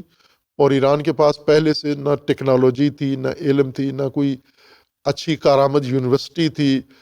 مجھے یاد ہے اس وقت انقلاب کے کچھ ہی 1-2-3 سال بعد ہمیں توفیق ہوئی ایران میں طالب علم کی حیثیت سے حوزہ علمیہ قم میں جانے کی، اور آنکھوں سے مشاہدہ کیا ہم نے کہ ایران میں ڈاکٹر نہیں تھے۔ پاکستانی ڈاکٹر جا کر تمام شہروں میں، تہران میں، قم میں، شمال میں، جنوب میں، جنگی علاقوں میں، دوسرے علاقوں میں ہزاروں ڈاکٹر پاکستان سے گئے، ابھی موجود ہیں ان میں سے بعض، ان سے آپ پوچھ سکتے ہیں کہ یہ جاتے تھے۔ خود ایران کے پاس کوئی یونیورسٹی نہیں تھی ڈاکٹر بنائے، ڈاکٹر بنے ہوئے نہیں تھے، جو تھے وہ ملک انقلاب کی وجہ سے ملک چھوڑ گئے۔ اسی طرح انڈین ڈاکٹر آئے، بنگلہ دیشی ڈاکٹر آئے، دوسرے ممالک سے ڈاکٹر آ کر ایرانیوں کا علاج کرتے تھے جنگ کے دنوں میں۔ اور یہی ایران آج دنیا کے ان ممالک میں سے ہے جہاں پر انہوں نے جو بایو ایک ٹیکنالوجی دریافت کی ہے، جس میں انسان کے مفلوج، فالج زدہ لوگوں کو ان سیلز کے ذریعے سے علاج کرتے ہیں، اور جہاں ڈاکٹر ہی نہیں تھا آج وہ دنیا کے 3 بڑے ترقی یافتہ ملک میں ہیں میڈیکل کے اندر۔ ان کے پاس اسلحے کا ذخیرہ، اب جو جنگ لڑی ہے اپنے اسلحے سے لڑی ہے، چائنا اور روس کے اسلحے سے نہیں لڑی انہوں نے۔ جو اسلحہ ان کا اپنا نہیں تھا وہ ظاہر ہے ان کے پاس نہیں تھا، ہوائی جہاز اپنے نہیں بناتے تو ہوائی جہازوں کی قلت تھی، لیکن میزائل بناتے ہیں، ڈرون بناتے ہیں، اور ان کے ڈرون دنیا ساری استعمال کرتی ہے، اور دنیا نے مانا ہے کہ جیسے ڈرون ان کے پاس ہیں ایسے دوسروں کے پاس نہیں ہے۔ شاہد ڈرون جس کے چرچے پاکستان میں ہوئے بہت، کہ سستا اور خطرناک ڈرون، جو پاکستان کی مطبوعات نے اس کو عنوان دیا تھا،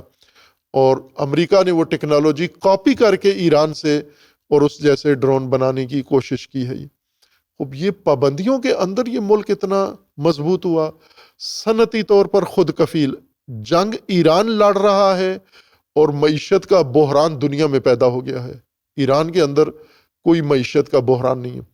جنگ ایران لڑ رہا ہے جس کی کرنسی کو پہلے ڈاؤن کیا گیا، جنگ کے دوران اس کی کرنسی اور بڑھ گئی ہے اور بہتر ہو گئی ہے۔ تو یہ ساری چیزیں کس چیز کی علامت ہے؟ کہ انہوں نے بحرانوں کو اپنے لیے مصیبت نہیں جانا، بحرانوں کو اپنے لیے فرصت و غنیمت جانا ہے، اور یہ خود کفائی، یہ خود کفیل ہونا دفاعی نظام اور باقی نظاموں میں، یہ ان کی مہارت تھی، اور یہ رہبر شہید کی دانائی تھی۔ در حقیقت امام راحل نے رہنمائی کی کہ مشکلات اور پابندیوں کو فرصتیں بنا دو، اور رہبر شہید میں وہ ہنر تھا کہ انہوں نے خطرات کو بھی فرصتوں میں تبدیل کر دیا، غنیمت سمجھا،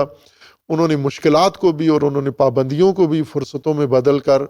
اپنے ملک کو مضبوط کر لیا، دفاع مضبوط کر لیا، جو شیطانی طاقتوں سے بھی نہیں ہل سکا۔ پاکستان کے لیے یہ بہت غنیمت موقع ہے، یہی جنگ مشرق وسطیٰ کی، جس کی قیمت و خمیازہ ایران ادا کر رہا ہے، لیکن پاکستان فائدہ اٹھائے، چونکہ پاکستان کو موقع ملا ہے، پاکستان پر اعتماد ہوا ہے، پاکستان ثالث ہے، اور پاکستان کے چیف آرمی اس وقت ایران کے اندر ہیں، اور یہ بہترین موقع ہے کہ ہمارے آرمی چیف کو یہ موقع ملا ہے ایران کے اندر، چونکہ جب سے یہ آرمی چیف بنے ہیں تو ایران کے ساتھ مشکلات رہی ہیں، ایران کے حوالے سے پاکستان کے اندر شبہات و شکوک رہے ہیں، بلکہ اور ٹریک پہ جا رہے تھے پاکستان کے اندر، لیکن اس جنگ نے ایک موقع دیا قریب ہونے کا، اور ہر چند یہ ناگوار ہے، ایران اس وقت مصیبت میں ہے، مشکل میں ہے، اور پاکستان جنگ حل کر رہا ہے، ثالثی کر رہا ہے، لیکن اس کے ساتھ ساتھ جو ایک بہت عظیم موقع ہماری قیادت کو ملا ہے ایران کو ایسے حالت میں دیکھنے کا۔ اگر جنگ ختم ہو جاتی اور ہمارے چیف صاحب جاتے تو شاید یہ اتنا مناسب موقع نہ ہوتا جتنا اس وقت ہے، اور یہاں پر جا کر انہوں نے آنکھوں سے دیکھا، ملے، خاتم الانبیاء ہیڈ کوارٹر میں گئے، مختلف شخصیات سے ملے، جتنی بھی اعلیٰ درجے کی شخصیات ہیں۔ ظاہر ہے کہ ایران جس صورتحال سے گزر رہا ہے اس وقت، جو کیفیت ہے ایران میں، وہ ایران سے باہر والوں کو معلوم نہیں ہے، اور ہمارے چیف صاحب کو یہ موقع ملا ہے، اور دیکھ سکتے ہیں کہ ملت کس طرح میدان میں ہے، قیادت کس طرح میدان میں ہے، اور کمانڈر کس طرح سے میدان میں ہے، اور ایک ملت پابندیوں میں جکڑی ہوئی ملت اور طاقتور ترین شیطان کے مقابلے میں کیسے ڈٹی ہوئی ہے۔ تو یہ منظر آنکھوں سے دیکھنا، ہماری تو یہ تجویز ہے کہ سارے پاکستانی جائیں، اگرچہ ایران میں شاید ابھی موقع نہیں ہے، سرحدیں بند ہیں جنگ کی وجہ سے، لیکن جیسے ایک مولانا صاحب نے تقاضا کیا ایرانیوں سے کہ آپ ہمیں ویزا فری دیں، ٹکٹ بھی دیں، لنگر ہوٹل کا انتظام کریں، تاکہ ہم 2-3 دفعہ آئیں، ایک دفعہ آئیں جنازہ پڑھنے کے لیے رہبر کا، ایک دفعہ آئیں ہم آپ کو تعزیت کہنے کے لیے، اور ایک دفعہ آئیں ہم آپ کو جنگ کی کامیابی کی مبارکباد دینے کے لیے۔ ظاہر مولانا کی اتنی سوچ ہے، اس سے زیادہ آگے نہیں جاتی، لیکن یہ کام ہماری پوری سیاسی قیادت کو، عسکری قیادت کو اور سماجی قیادت کو جانا چاہیے، بار بار جانا چاہیے ایران، کہ اس وقت کا ایران دیکھنے کا ہے، اس وقت کے ایران کے عورت اور مرد دیکھنے کے، کہ یہ کس طرح سے جنگ لڑ رہے ہیں، چونکہ یہ وقت ہم پر آیا بھی ہے اور آئے گا بھی، اور اس وقت ہم بھی اپنی ملت کو اسی طرح تیار کریں۔ ایک بہت خوبصورت جملہ برازیل کی فٹ بال ٹیم نے اپنی شرٹ کے اوپر لکھا ہے، کھیل کی، اور اس میں انہوں نے اپنے فٹ بالرز کو کہا ہے، برازیل ویسے دنیا میں بہت ٹاپ کلاس فٹ بال کھیلا جاتا ہے وہاں پر، اور دنیا ساری میں وہ ایکسپورٹ کرتے ہیں، انہوں نے اپنے کھلاڑیوں کو ان کی شرٹ پر لکھا ہے کہ جب کھیل کے میدان میں جاتے ہو، اور فٹ بال بھی ایک طرح کی جنگ ہی ہوتی ہے بال کی، تو انہوں نے انہیں کہا کہ جب آپ حملے کرتے ہو یا دفاع کرتے ہو تو ایران کی طرح لڑو۔ یہ بات انہوں نے اپنے فٹ بالرز کو سمجھائی ہے کہ ایران کی طرح لڑو۔ خوب یہ بات آج مسلمانوں کو ہر ایک کو اپنی ٹی شرٹ پہ لکھنا چاہیے، اپنی گاڑی پہ لکھنا چاہیے کہ ایران کی طرح لڑو۔ اور ظاہر ہے ہماری فوج کے چیف صاحب گئے ہیں، تو ہمیں بھی بھارت کے مقابلے میں، اسرائیل کے مقابلے میں، اور امریکہ کے مقابلے میں، اور افغانستان کے مقابلے میں جنگ درپیش ہے، اور یہ سارے ملک باری باری جنگ لڑیں گے۔ خصوصاً اس وقت پاکستان کے لیے بہت ایک متوقع جنگ پاکستان کے اوپر منڈلا رہی ہے، چونکہ ایک بہت خطرناک ملک پاکستان کا مخالف ہو گیا، اور وہ متحدہ عرب امارات ہے۔ یہ صہیونی ریاست اس وقت پاکستان کے بارے میں بہت غم و غصہ اس کے اندر پایا جاتا ہے، اور یہ دہشت گردی کی پرورش میں بہت طاقت ہے، اس کا تجربہ ہے۔ عراق میں، لیبیا میں، داعش بنانے میں، اور شام کے اندر، یمن کے اندر، لیبیا میں، سوڈان میں، صومالیہ میں، جگہ جگہ ان کی پراکسیز موجود ہیں متحدہ عرب امارات کی اور پاکستان میں۔ اور یہ بات مسلمات میں سے پاکستانی میڈیا میں یہ بات چھپ چکی ہے کہ پاکستان کے خلاف افغانستان سے جن کو انہوں نے اپنا نام تحریک طالبان پاکستان رکھا ہوا ہے، پاکستانی ریاست نے ان کا نام خوارج رکھا ہے۔ یہ جو پاکستان کے دشمن افغانستان میں ہیں، ان کا مالی کفیل اور ان کا مالی سرپرست یہ دو ملک ہیں، قطر اور امارات ہیں۔ کچھ عرصہ پہلے، اس وقت ہم نے یہ بات نشاندہی بھی کی تھی، پاکستان کی اخباروں میں چھپا ہے کہ امارات نے افغان طالبان کو پیسے دیے تھے پاکستان طالبان کو آباد کرنے کے لیے، کالونیاں بنانے کے لیے، اور ان کے لیے رہائشیں بنانے کے لیے، جو افغان طالبان کھا گئے، کرپشن ہو گئی، اور پاکستان طالبان اور ان کے خاندانوں کو وہ سہولت نہیں ملی۔ اس وجہ سے امارات نے افغان طالبان کے اوپر گرفت کی ہے کہ ہم نے آپ کو پیسے دیے تھے پاکستان طالبان کو سیٹل کرنے کے لیے، اور آپ وہ پیسے سارے کھا گئے ہیں، اس وجہ سے اب اگلی قسط آپ کو نہیں ملے گی۔ جب انہوں نے دوسری قسط مانگی، پہلی جو قسط تھی وہ بہت بڑی قسط تھی، ظاہراً ملینز ڈالر تھے جو انہوں نے دیے افغان طالبان کو پاکستانی طالبان کی خدمت کے لیے، لیکن وہ ضائع ہو گئے۔ خوب یہ ثبوت ہے کہ امارات پہلے سے ہی ان خوارج کی پشت پر ہے، اور اب پاکستان کے ساتھ امارات کو ایک دشمنی اناد بڑھ گیا ہے، تو دہشت گردی کا خطرہ پاکستان میں زیادہ بڑھ گیا ہے۔ چونکہ پہلے پاکستان کی دہشت گردی کی حمایت پاکستان کے دوست ممالک کرتے تھے، عرب ممالک جتنے دوست ہیں پاکستان کے، یہ سب دہشت گردی کی مدد کرتے تھے، لیکن اب ان عرب ممالک میں ایک پاکستان کا دشمن بنتا جا رہا ہے، چونکہ صہیونیت کے ساتھ اور بھارت کے ساتھ اس کے تنازعات بڑھ گئے ہیں۔ امارات نے پاکستانیوں کو نکالنا شروع کیا ہے، روزانہ پروازیں بھر بھر کے جہاز پاکستانیوں کے بھیج رہے ہیں۔ ابھی 2-3 دن پہلے پاکستان کی وزارت خارجہ نے ایک رسمی بیان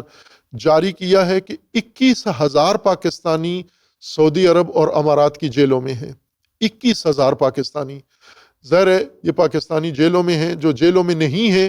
وہ بھی کام سے فارغ ہو چکے ہیں۔ یعنی ایک طرح سے امارات میں باقاعدہ یہ قانون بن گیا ہے کہ پاکستانیوں کو ساری کمپنیاں نکالیں اور اس کی جگہ پر بھارتی لیبر رکھیں اور بھارتی باشندے۔ پاکستان دشمنی میں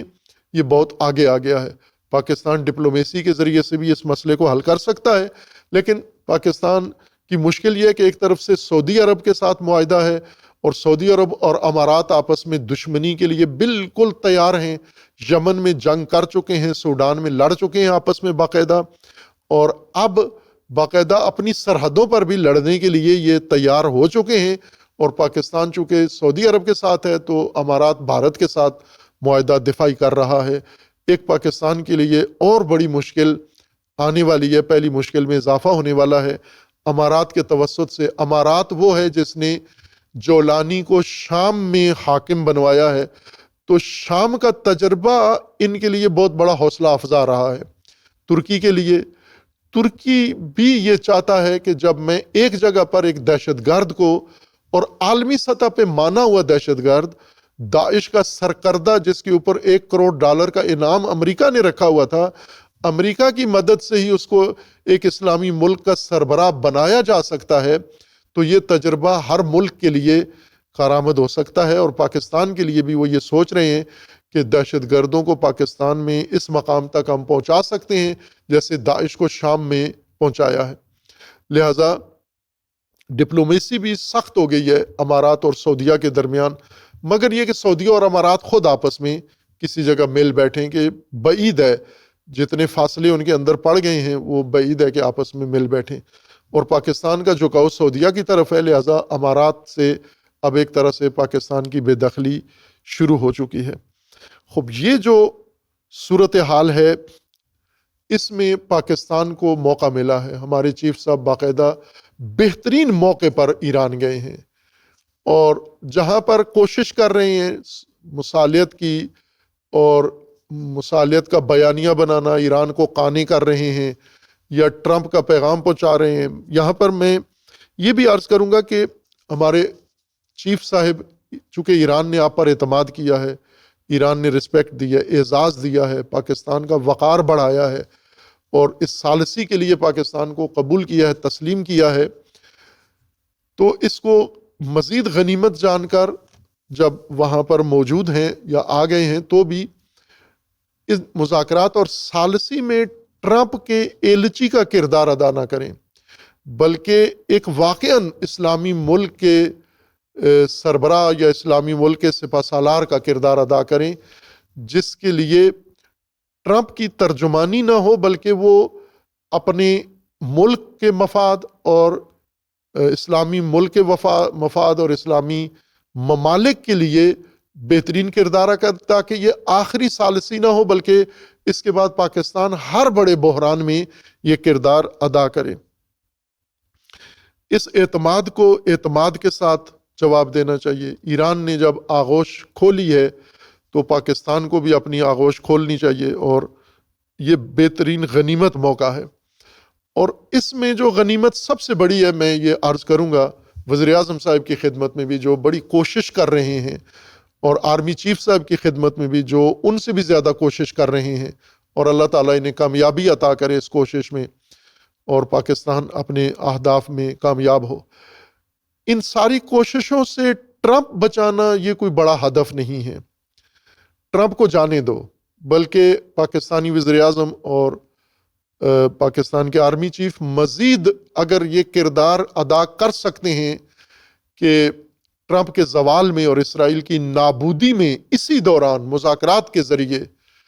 یہ خدمت کر سکتے ہیں، ڈپلومیسی کے ذریعے اور مذاکرات کے ذریعے سے یہ ہتھیار ہے۔ جنگی مقاصد اگر امریکہ مذاکرات میں حاصل کرنا چاہتا ہے تو پاکستان اور ایران بھی مل کر جنگ کے مقاصد یہ حاصل کر سکتے ہیں مذاکرات کے لیے، اور ایسی ثالثی کریں، ایسا معاہدہ کرائیں کہ جس کے بعد اسرائیل کا اور امریکہ کا ٹرمپ کا زوال تیز ہو جائے۔ یہ کام پاکستان کر سکتا ہے۔ ہماری ان سے درخواست خواہش ہے کہ اپنی ثالثی کا رخ اس طرف موڑیں، لیکن جو کم از کم کرنا چاہیے ان ہمارے دونوں قائدین کو وہ یہ ہے کہ پاکستان کی معیشت، پاکستان کا مفاد یہ ترجیح میں رکھیں، ایران سے بھی زیادہ اور امریکہ سے بھی زیادہ۔ یعنی امریکہ کے مفاد کو تو سرے سے ترجیح میں نہیں رکھنا چاہیے، یہ تو قابل قبول نہیں ہے کہ ایک مسلمان ملک کی قیادت امریکی مفاد کی خاطر ثالثی کرے، لیکن میں یہ کہتا ہوں کہ ایران کو بھی چھوڑ دیں، آپ ایرانی مفاد کو بھی نظر انداز کر دیں، صرف اور صرف پاکستانی مفاد کو ترجیح دیں۔ اور وہ یہ ہے کہ پاکستان نے ایک بہت قدیم معاہدہ کیا ہوا ہے ایران کے ساتھ، پرانا معاہدہ ہے، مجھے اس کی تاریخ یاد نہیں رہتی، اگر ابھی یہ نکال کے دے دیں مجھے، کہ ایران کا صدر زرداری جب گئے تھے اپنے پہلے ٹینیور میں، صدارت کے آخری دور میں، اور تیل اور گیس کا معاہدہ کر کے آئے تھے جو پاکستان کی معیشت کی بنیاد ہے،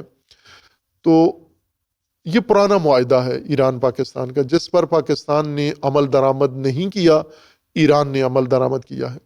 جبکہ یہ ضرورت پاکستان کی ہے، ایران کی ضرورت نہیں ہے، چونکہ وہ تو تیل پیدا کرنے والا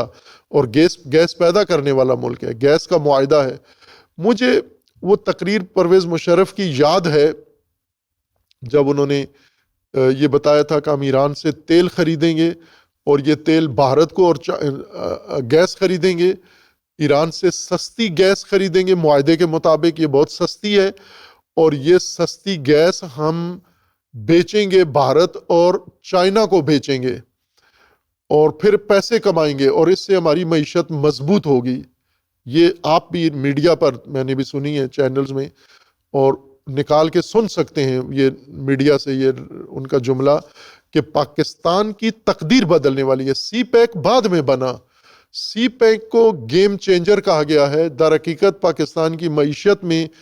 گیم چینجر یہ معاہدہ تھا کہ اگر انرجی پاکستان کو مل جاتی ہے سستی ایران سے کم لاگت پر، پڑوس سے 0 میٹر سے، چونکہ سرحدیں ملتی ہیں،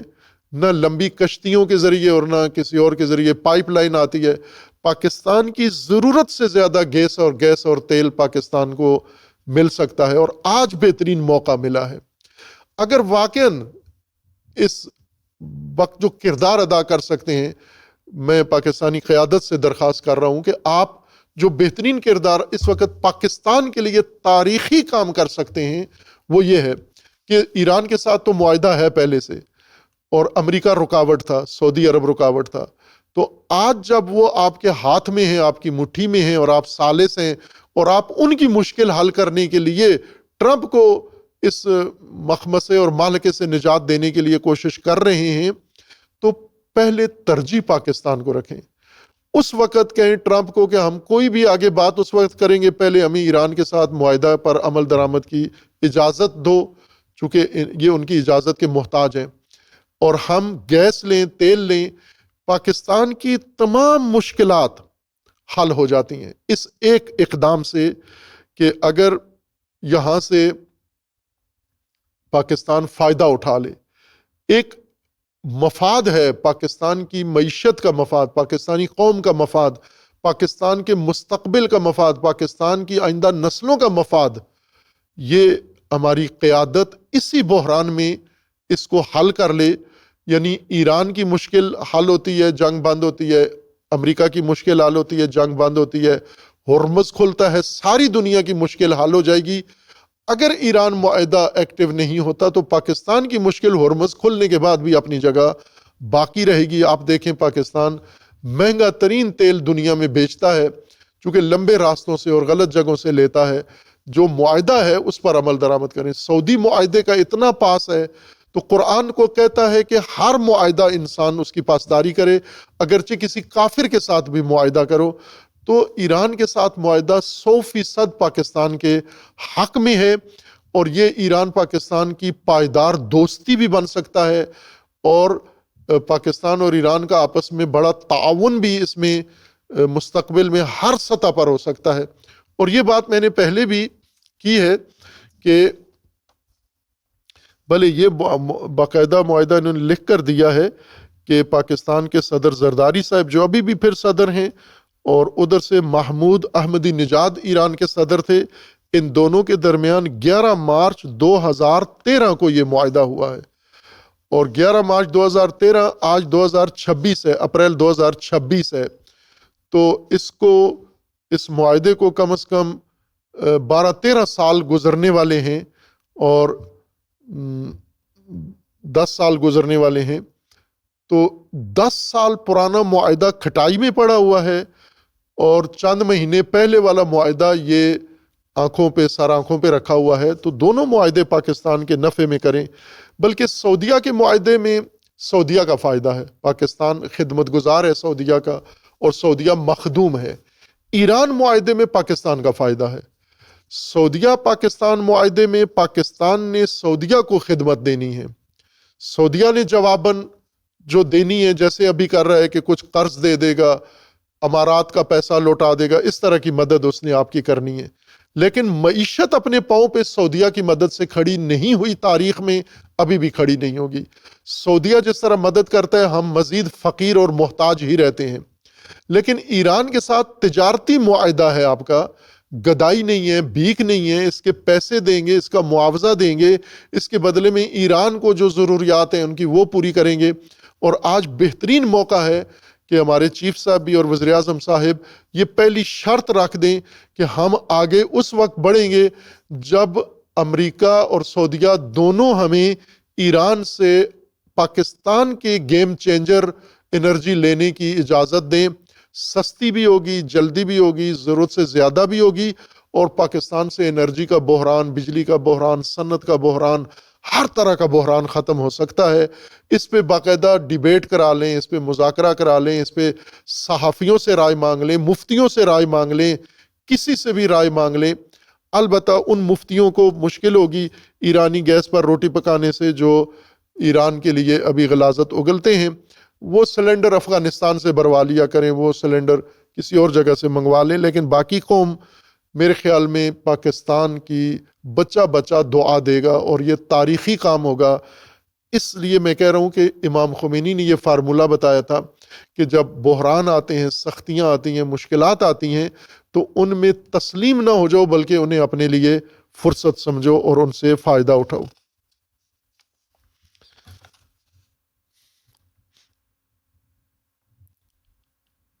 ایران نے مزاحمت کر کے اور مزاحمت کو جو مقام عطا کر دیا ہے، اور یہ ثابت کر دیا ہے کہ دنیا میں کوئی بھی ملک ہو، کوئی بھی قوم ہو، مزاحمت کے بغیر شیطانی طاقتوں کا مقابلہ نہیں کر سکتے۔ وہ ممالک، وہ لوگ جو صرف مذاکرات پہ تسلیم ہو کے، سرنڈر کر کے اپنا ملک بچانا چاہتے ہیں، سب کے سب ذلت کا شکار ہیں۔ آپ دیکھ لیں اس وقت جاپان کی کیا حالت ہے، کوریا کی کیا حالت ہے، باقی جتنے بھی ان بڑی طاقتوں کے ساتھ یا عالمی اداروں کے ساتھ جڑے ہیں ان کی معیشت کا کیا حال کیا گیا ہے۔ لیکن جنہوں نے مقاومت کی، مزاحمت کی، آج وہ ممالک اپنے پاؤں پر کھڑے ہوئے ہیں۔ یہ ایران نے ثابت کر دیا ہے کہ مزاحمت سے ہی ساری نتیجے لیے ہیں۔ لبنان میں جنگ بندی بھی مزاحمت کا نتیجہ ہے۔ ایران نے یہ جنگ بندی، اب اس کا کریڈٹ ممکن ہے ٹرمپ کریڈٹ لے، میں نے جنگ بند کروائی ہے لبنان میں، اور ثالثی کرنے والے یہ کریڈٹ لیں کہ ہم نے جنگ بند کروائی ہے۔ نہ، یہ جنگ بند کروائی ہے ایران کی مزاحمت نے۔ ایران نے کہا تھا کہ ہرمز اس وقت کھلے گا جب لبنان میں جنگ بند ہوگی، اور اسی طرح ہوا، اور جو ہی ادھر جنگ بندی ہوئی ایران نے ہرمز کھول دیا۔ تو ہرمز کا کھلنا بھی اور لبنان کی جنگ بندی بھی یہ مزاحمت کا نتیجہ ہے، یہ مقاومت کا نتیجہ ہے۔ یہ مکتب مزاحمت جو امام خمینی نے تاسیس کیا، البتہ قرآنی مکتب ہے، اور رہبر شہید نے اس کو نظام بنا کر اور اس سے نتیجہ لے کے بتایا۔ نعرہ نہیں ہے کہ مقاومت و مزاحمت سے ہی مقاصد حاصل ہوتے ہیں، خصوصاً شیطانی طاقتوں سے۔ تو یہ آج ثابت ہو گیا ہے کہ مزاحمت و مقاومت کے ذریعے سے نتیجہ لیا جا سکتا ہے۔ اس میں ٹرمپ نے یہ کہا تھا کہ میں تہذیب ختم کرنے جا رہا ہوں۔ در حقیقت یہ جنگ تہذیبوں ہی کی جنگ ہے، اور یہ جنگ امریکہ نے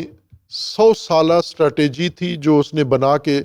9/11 سے آغاز کیا۔ تہذیبوں کی جنگ کا آغاز 9/11 سے کیا ہے، اور ایک ایک کر کے ایک ہی تہذیب کو مسمار کرنے کا عمل اس نے تدریجاً اور دھیرے دھیرے شروع کیا ہے۔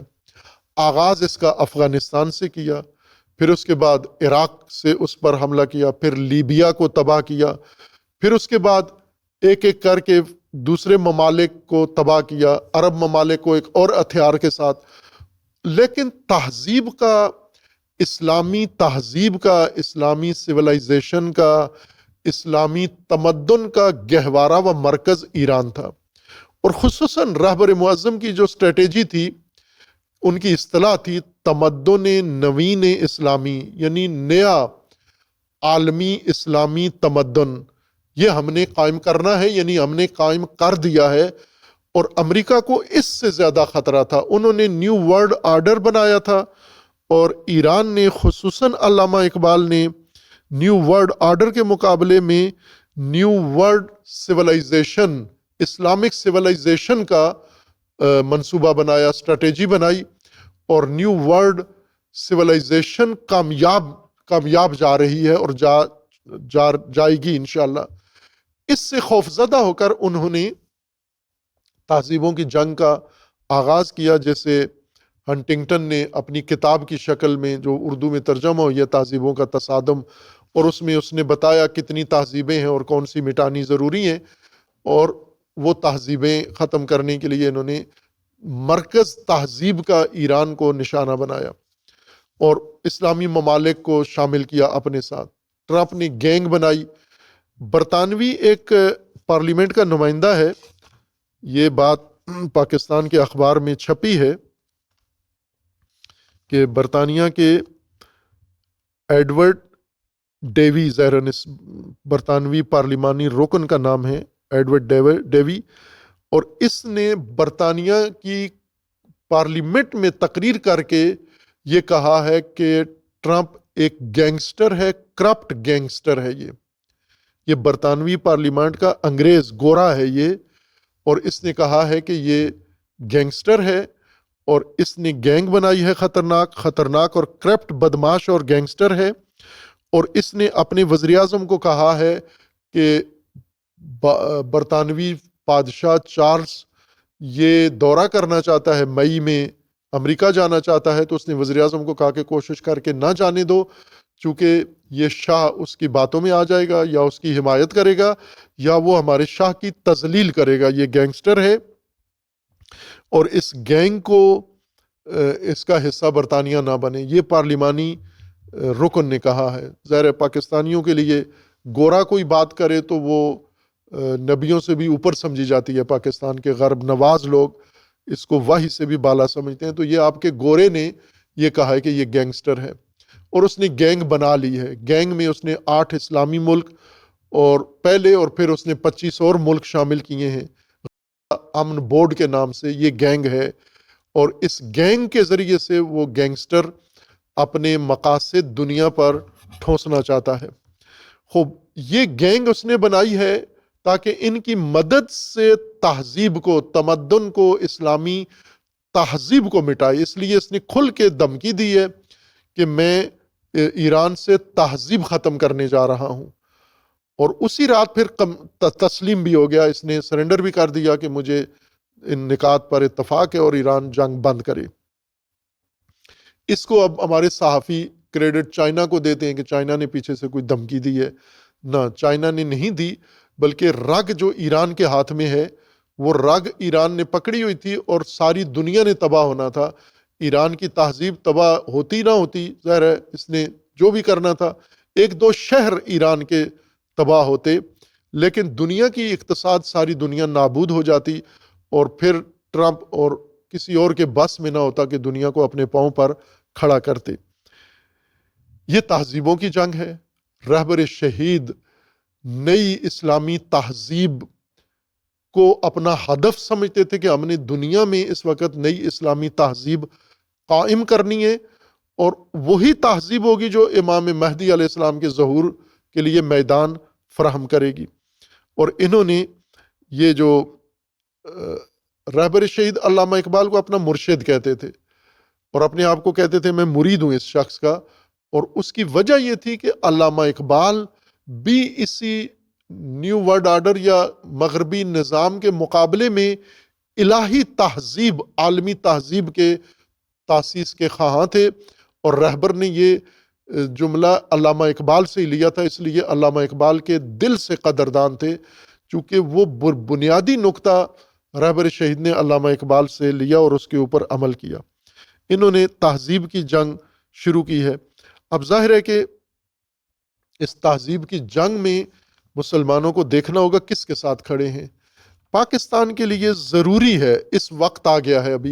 ابھی امریکہ اس پوزیشن میں نہیں ہے کہ پاکستان کو بلیک میل کر سکے. ابھی پاکستان اس پوزیشن میں ہے کہ امریکہ کو بلیک میل کر سکے. پاکستان کے لیے پہلا واجب یہ ہے پاکستانی قیادت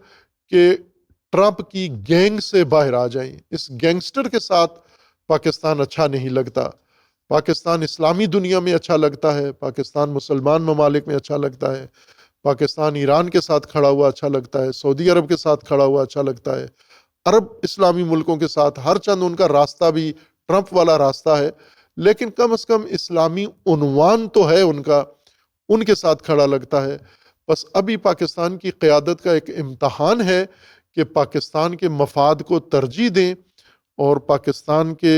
لیے انرجی کا بحران آج حل ہو سکتا ہے چونکہ ٹرمپ آپ کی مٹھی میں ہے، اب آپ کے راہ میں رکاوٹ نہیں بن سکتا. وہ اپنے کام آپ سے نکلوا رہا ہے لیکن پاکستان کے مفاد میں کوئی کام کرنے کے لیے تیار نہیں ہے. ٹرمپ انتہائی پست انسان ہے اور روز بروز اس کی پستی ظاہر ہو رہی ہے. ٹرمپ کی تمام حقیقت کھول کے سامنے آ چکی ہے. یہ ایپسٹن داستان سینیریو کا مرکزی کردار ہے، یعنی فحاشی، جنسی بہرا روی، جنسی دھندا، جنسی کاروبار، جنسی تجارت کا یہ بانی ہے، اور وہ بھی حکمرانوں کی سطح پر اور اشرافیہ کی سطح پر. اور اس نے یہ کام کیا ہے، یہ بہت کھل کے سامنے آ گیا، اور اس کے بارے میں ہزاروں دستاویزات اسی کے اپنے بنائے ہوئے مینیجر ایپسٹن کے ذریعے سے میڈیا پر آ چکی ہیں اور امریکہ میں، اور امریکی عوام خود بائیں کہ وہاں پر شہوت رانی، ہوس رانی، یہ کوئی حرام بات نہیں ہے، جائز چیز ہے. ان کو بھی ٹرمپ کی یہ ہوس بازی بری لگی ہے، اور اس نے یہ عالمی سطح کا کاروبار شروع کیا ہوا تھا. یہ اس کی خباثت ہے، درندگی اس کی جو غزہ میں اس نے کیا، اسرائیل کا ساتھ دیتا ہے. اب یہ بات سوچنے کی ہے ہماری قیادت کو کہ جو اسرائیل کے ساتھ مثلا ہم دیکھیں اسحاق ڈار صاحب کے بیان 12 روزہ جنگ میں جو جون میں 2025 میں ہوئی، اس میں ہماری قیادت کے بحران دیکھیں. جو ابھی خواجہ آصف صاحب جو کچھ کہتے ہیں، 12 روزہ جنگ میں ڈار صاحب یہ کہتے تھے کہ امریکہ ہی اسرائیل سے جنایت کروا رہا ہے، امریکہ ہی اس کے پیچھے ہے، امریکہ سب کچھ کرا رہا ہے. اور جو امریکہ 12 روزہ جنگ میں جو اس نے ایران پہ کیا، جو پہلے غزہ میں کیا، یہ سب کچھ اس نے کیا. تو آج اس ٹرمپ کے ساتھ تو کھڑا ہونا مناسب نہیں ہے جو ہر طرح کی پلیدی اور ہر طرح کی گندگی کا شکار ہے. اور سب سے بڑھ کر اس نے مسیحی پاپ کے بارے میں غلیظ زبان استعمال کی ہے. پہلے اس نے باقی عالمی شخصیات کے بارے میں بن سلمان اور زلنسکی اور فلاں فلاں کے بارے میں ہتاکی کی، میکرون فرانسیسی صدر، اس کی بیوی، اور افریقی جنوبی افریقہ کے صدر کے بارے میں بلا کے مہمان بلا کے ہتاکی کی، اور برطانیہ میں جا کر برطانوی وزیر اعظم اور برطانوی لندن کے میئر کے خلاف بد زبانی کی. اور اب وہ کھل کے ایک مقدس شخصیت مسیحیت کی، اس کے خلاف اس نے کھل کے زبان درازی کی ہے. یہ اتنا پست اور گھٹیا انسان ہے. اس کی گینگ میں پاکستان کا موجود رہنا یہ ہرگز پاکستان کے لیے مناسب نہیں ہے. اس نے اور مسلمان پیشواؤں کی دیکھیں یہ بہت اہم معیار ہے. امام خمینی فرماتے تھے ایرانی قوم کو کہ جب تمہیں سمجھ نہ آئے، بات تم پر گول مول ہو جائے، مبہم ہو جائے، تو پھر امریکہ کو دیکھو کہ امریکہ کیا کر رہا ہے. جو امریکہ کرتا ہے سمجھو وہ غلط ہے، اور جس سے امریکہ روکتا ہے وہ سمجھو صحیح راستہ ہے. امام نے ایک معیار بنا دیا تھا، چونکہ شیطان ہے امریکہ، تو شیطان جو کر رہا ہے سمجھو یہی غلط راستہ ہے، اور شیطان جو روکتا ہے جس راستے سے یقین کر لو کہ یہی صحیح راستہ ہے. یہ کام امام نے بتایا کہ امریکہ کو دیکھو، امریکہ کو میزان بناؤ ایک شیطان کو، جس راستے پہ وہ جاتا ہے اس سے آپ پیچھے ہو جاؤ، اور جس راستے سے وہ روکتا ہے اسی راستے پر آپ قائم رہو.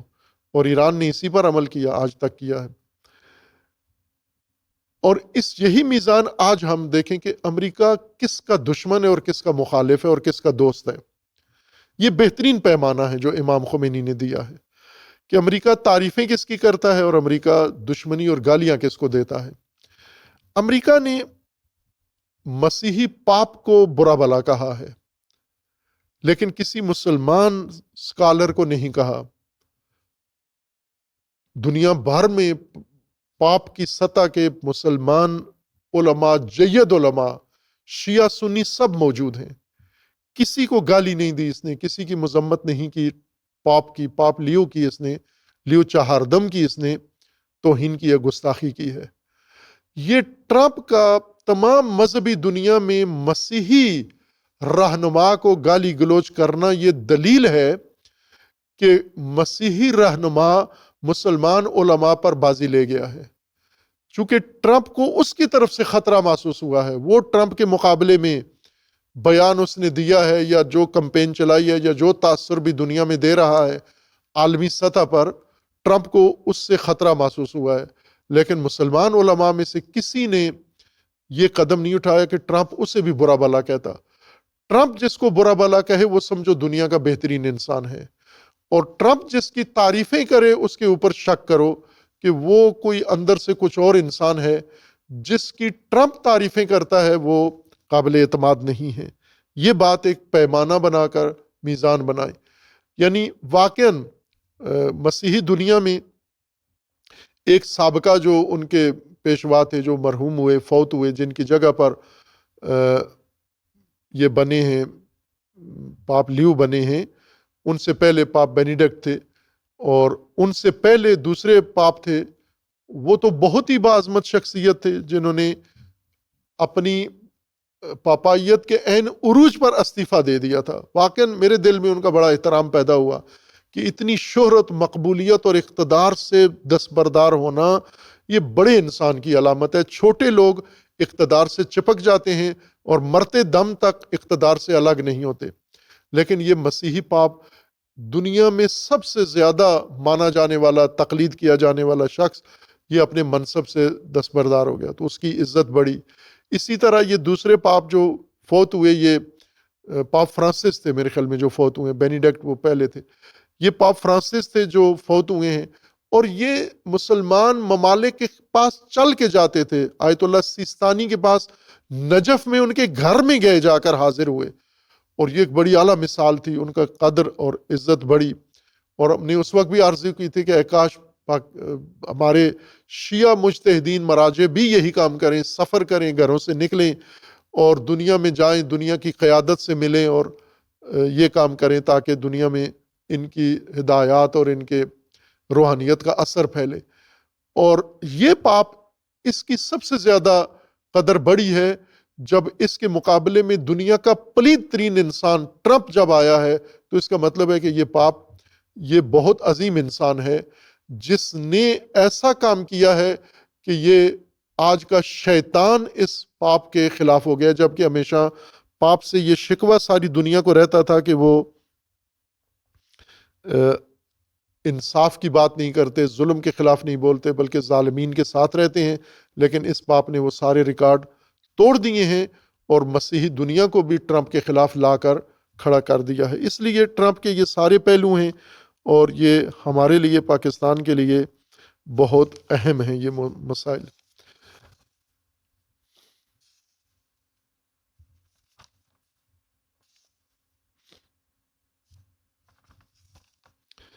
ایک موضوع اور ہے جسے ہم انشاءاللہ کسی فرصت میں کریں گے، بیان کریں گے. میں چاہتا تھا آج اس کے بارے میں گفتگو، لیکن وقت کم ہے.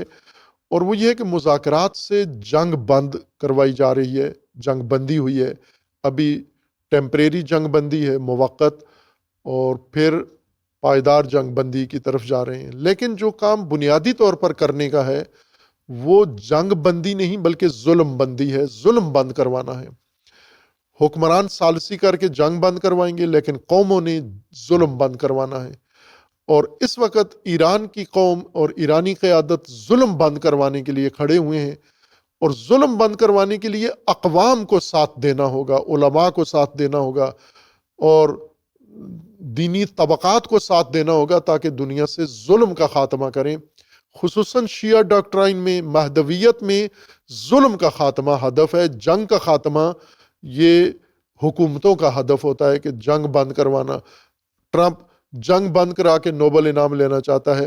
جبکہ ظلم بند نہیں کرتا. جنگ بند کر کے بھی ظلم رہتا ہے، تو ظلم بند کرانا ہے. یہ اس میں قوموں کا کردار ہے کہ اس موضوع کو پہلے بھی بیان کیا اور اسے کھول کے مزید بھی بیان کریں گے.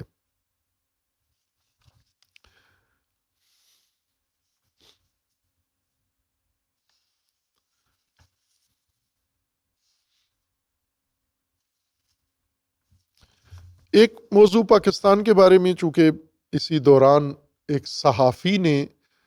یہ لکھا ہے، چونکہ اس وقت ٹرمپ ایپسٹن فائل کا مرکزی کردار ہے. ٹرمپ یعنی جو جنسی کاروبار اعلیٰ سطح پہ شروع تھا، اور یہ جنسی نہیں تھا، سیاسی بھی تھا، لیکن سیاسی نظام فاسد حکمرانوں کا پورا نیٹ ورک دنیا میں بنانے کے لیے جو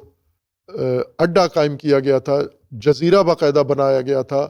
اور اس کے اندر چکلا بنایا گیا تھا، اور اس کے اندر سپلائی کا کام شروع ہوا تھا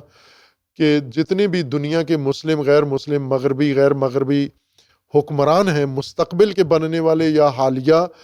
ان سب کو جنسی فساد میں مبتلا کر کے پھر ان کے ذریعے سے سیاسی مقاصد اور تجارتی مقاصد حاصل کرنا، یہ اصل میں ایپسٹن دندے کا، کاروبار کا مقصد تھا. اور یہ دندہ ایپسٹن کا نہیں تھا، ٹرمپ کا تھا. یہ بات بالکل کلیئر ہو چکی ہے. وہ اس کا آگے مینیجر تھا، اس کا آگے منشی کے طور پر یہ کام کر رہا تھا. پیسہ ٹرمپ کا تھا، کاروبار ٹرمپ کا تھا، اور ٹرمپ پورے خاندان سمیت اس کے اندر ملوث تھا. یہ سب کچھ حقائق واضح دنیا میں نکل آئے ہیں، اور اس میں تمام دنیا کے لوگ ملوث تھے. اس میں خصوصیت کے طور پر پاکستان 15 اپریل جو چند دن پہلے ہی گزرا ہے، یہ تاریخ آج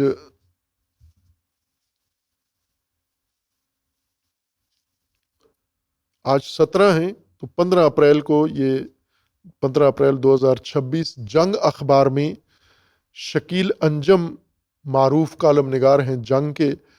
انہوں نے یہ کالم لکھا ہے، جیفری ایپسٹن، عمران خان پلس اور ریاست مدینہ. یہ اس نے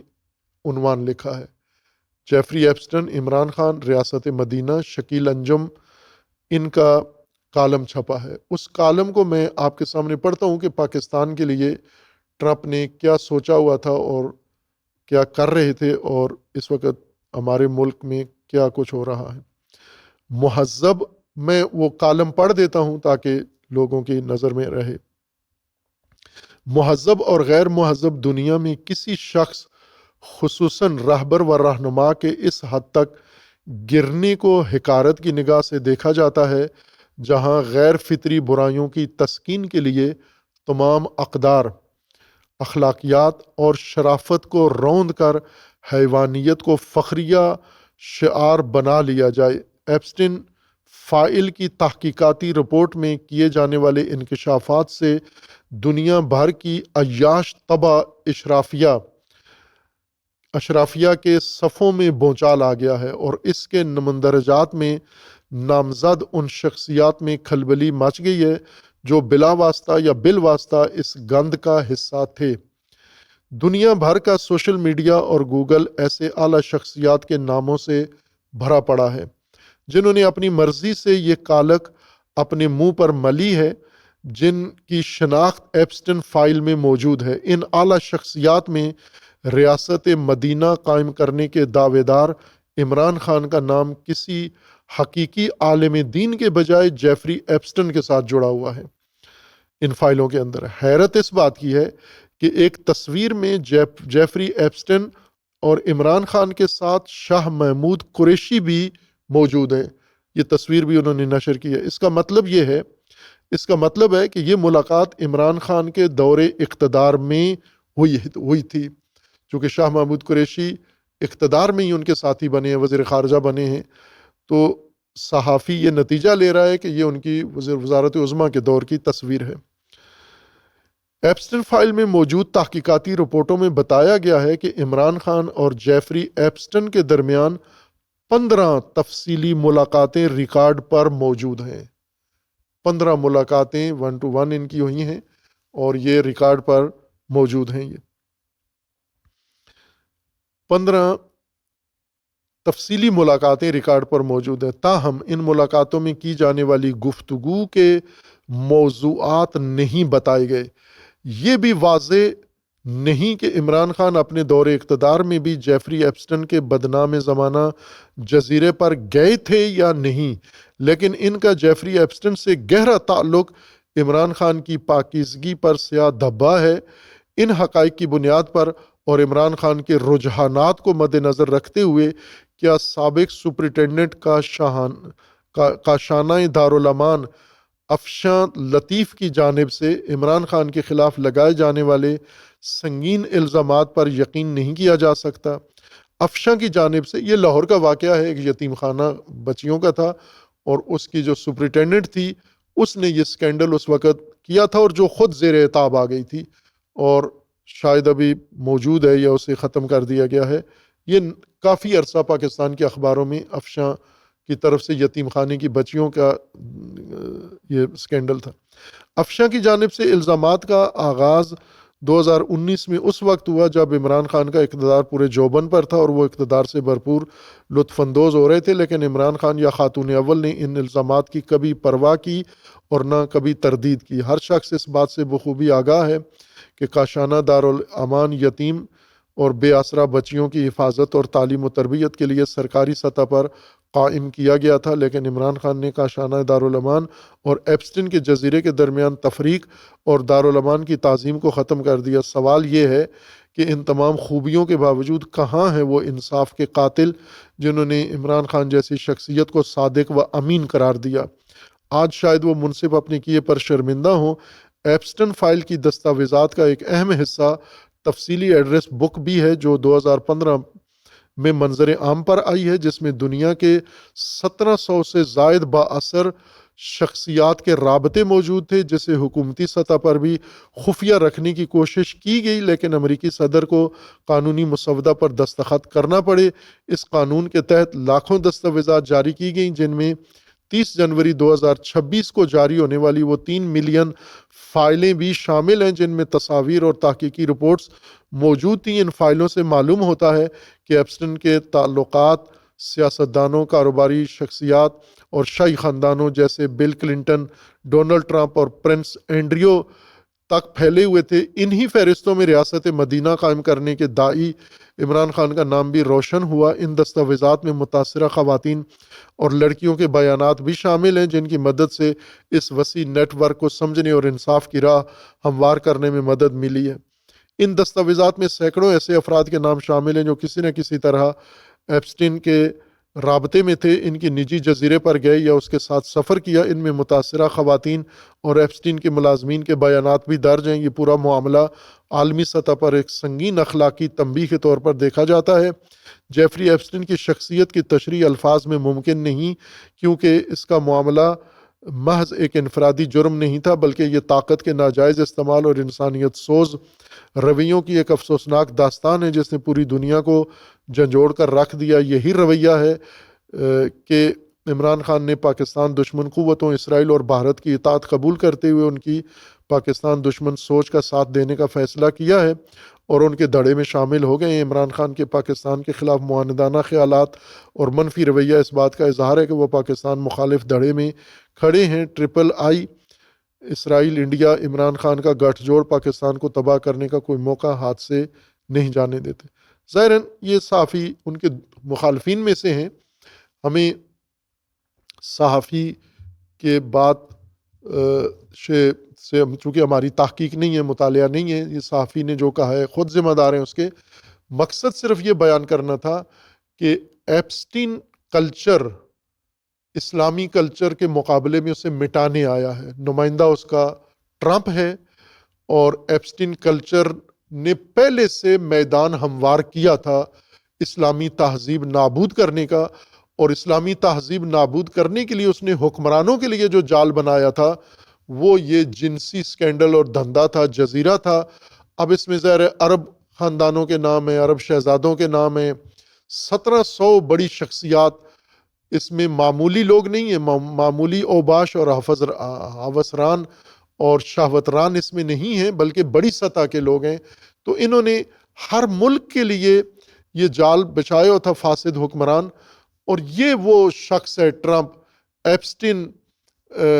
دھندے والا، جو دنیا کو ختم کرنے اور ایران کو ختم کرنے اور اسلامی تہذیب مٹانے آیا ہے،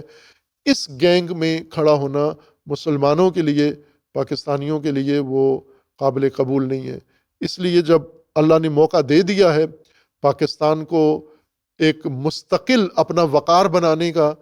تو ٹرمپ کا سہارا لیے بغیر پاکستان اپنی اس وقت جو اللہ نے موقع فرصت دیا ہے اسلامی دنیا میں اپنا وقار آگے بڑھائے، عالمی سطح پر اپنا وقار آگے بڑھائے۔ ٹرمپ کی رسی سے اویزاں ہوں گے تو جہاں ٹرمپ نے گرنا ہے وہاں ساتھ ٹرمپ کے دوستوں کو بھی گرنا ہوگا، تو اس وقت سے پہلے اس کی گینگ سے الگ ہوں، چونکہ یہ انتہائی فاسد لوگ تھے اور انہوں نے دنیا کو پھنسایا ہوا تھا فساد کے اندر، اور ان فاسد لوگوں کے ذریعے سے اب دنیا کی تہذیب مٹانے کے لیے نکلے ہیں یہ۔ اللہ تعالیٰ پاکستان کی حفاظت فرمائے، اور اللہ تبارک و تعالیٰ پاکستان کی کوششوں کو کامیابی سے ہمکنار کرے، اور اللہ تبارک و تعالیٰ پاکستان کے ہاتھوں سے اس ظلم کا خاتمہ کرے، اور پاکستان اور ایران مل کر انشاءاللہ اسلامی تہذیب کے بھی محافظ بنے، مدافع بنے، اور پاک ایران یکجہتی انشاءاللہ پائیدار ہو۔ اور جس طرح آرمی چیف صاحب خود گئے ہیں اور جا کر ایرانیوں کا اعتماد حاصل کر رہے ہیں، ان کو پاکستان کے لیے، چونکہ ایران کے اندر اگر یہ ٹرمپ کے نمائندے ہوں گے تو کوئی احترام ایران کے دل میں نہیں ہوگا، لیکن پاکستان کے نمائندے بن کر ہوں گے تو ایرانی آگے سر جھکائیں گے اور انہیں گلے لگائیں گے، اور لگایا بھی ہے، اور یہی غنیمت ہے۔ اور ایران کے ساتھ پاکستان کا کھڑا ہونا پاکستان کی معاشی مشکلات کا رائے حل بھی ہے۔ ہر چند پاکستان کی مجبوریاں ہیں، لیکن حکمرانوں کی استقامت، جیسا میں نے کہا کہ ہمارے آرمی چیف صاحب بہت اچھے موقع پر ایران گئے ہیں، یعنی استقامت کو آنکھوں سے دیکھ رہے ہیں وہاں پر، اور یہی استقامت انشاءاللہ پاکستان کے اندر بھی قائم ہوگی۔ ملت پاکستان زیادہ پرجوش ملت ہے ایرانیوں کی نسبت، اور یہ آپ کے ساتھ کھڑے ہوں گے۔ ان سب کو 25 کروڑ پاکستانیوں کو ٹرمپ سے نفرت ہے، امریکہ سے نفرت ہے، اسرائیل سے نفرت ہے، صہیونیت سے نفرت ہے، اور ظلم سے نفرت ہے، اور یہ 25 کروڑ جب آپ کے ساتھ ہوں گے، ایران کے 9 کروڑ ہیں، وہ 9 کروڑ اپنے رہبر کے ساتھ ہیں تو امریکہ جھک گیا ہے، اور 25 کروڑ جب اپنی قیادت کے ساتھ کھڑے ہوں گے تو انشاءاللہ ساری دنیا پاکستان کو سیلوٹ کرے گی، سلام کرے گی۔ اور اللہ تبارک و تعالیٰ کی بارگاہ میں دعا ہے اللہ ایران کو کامیابی عطا فرمائے، اور ظلم کو ظالمین سمیت صفحہ ہستی سے محو فرمائے انشاءاللہ۔ وصلی اللہ علی محمد وآلہ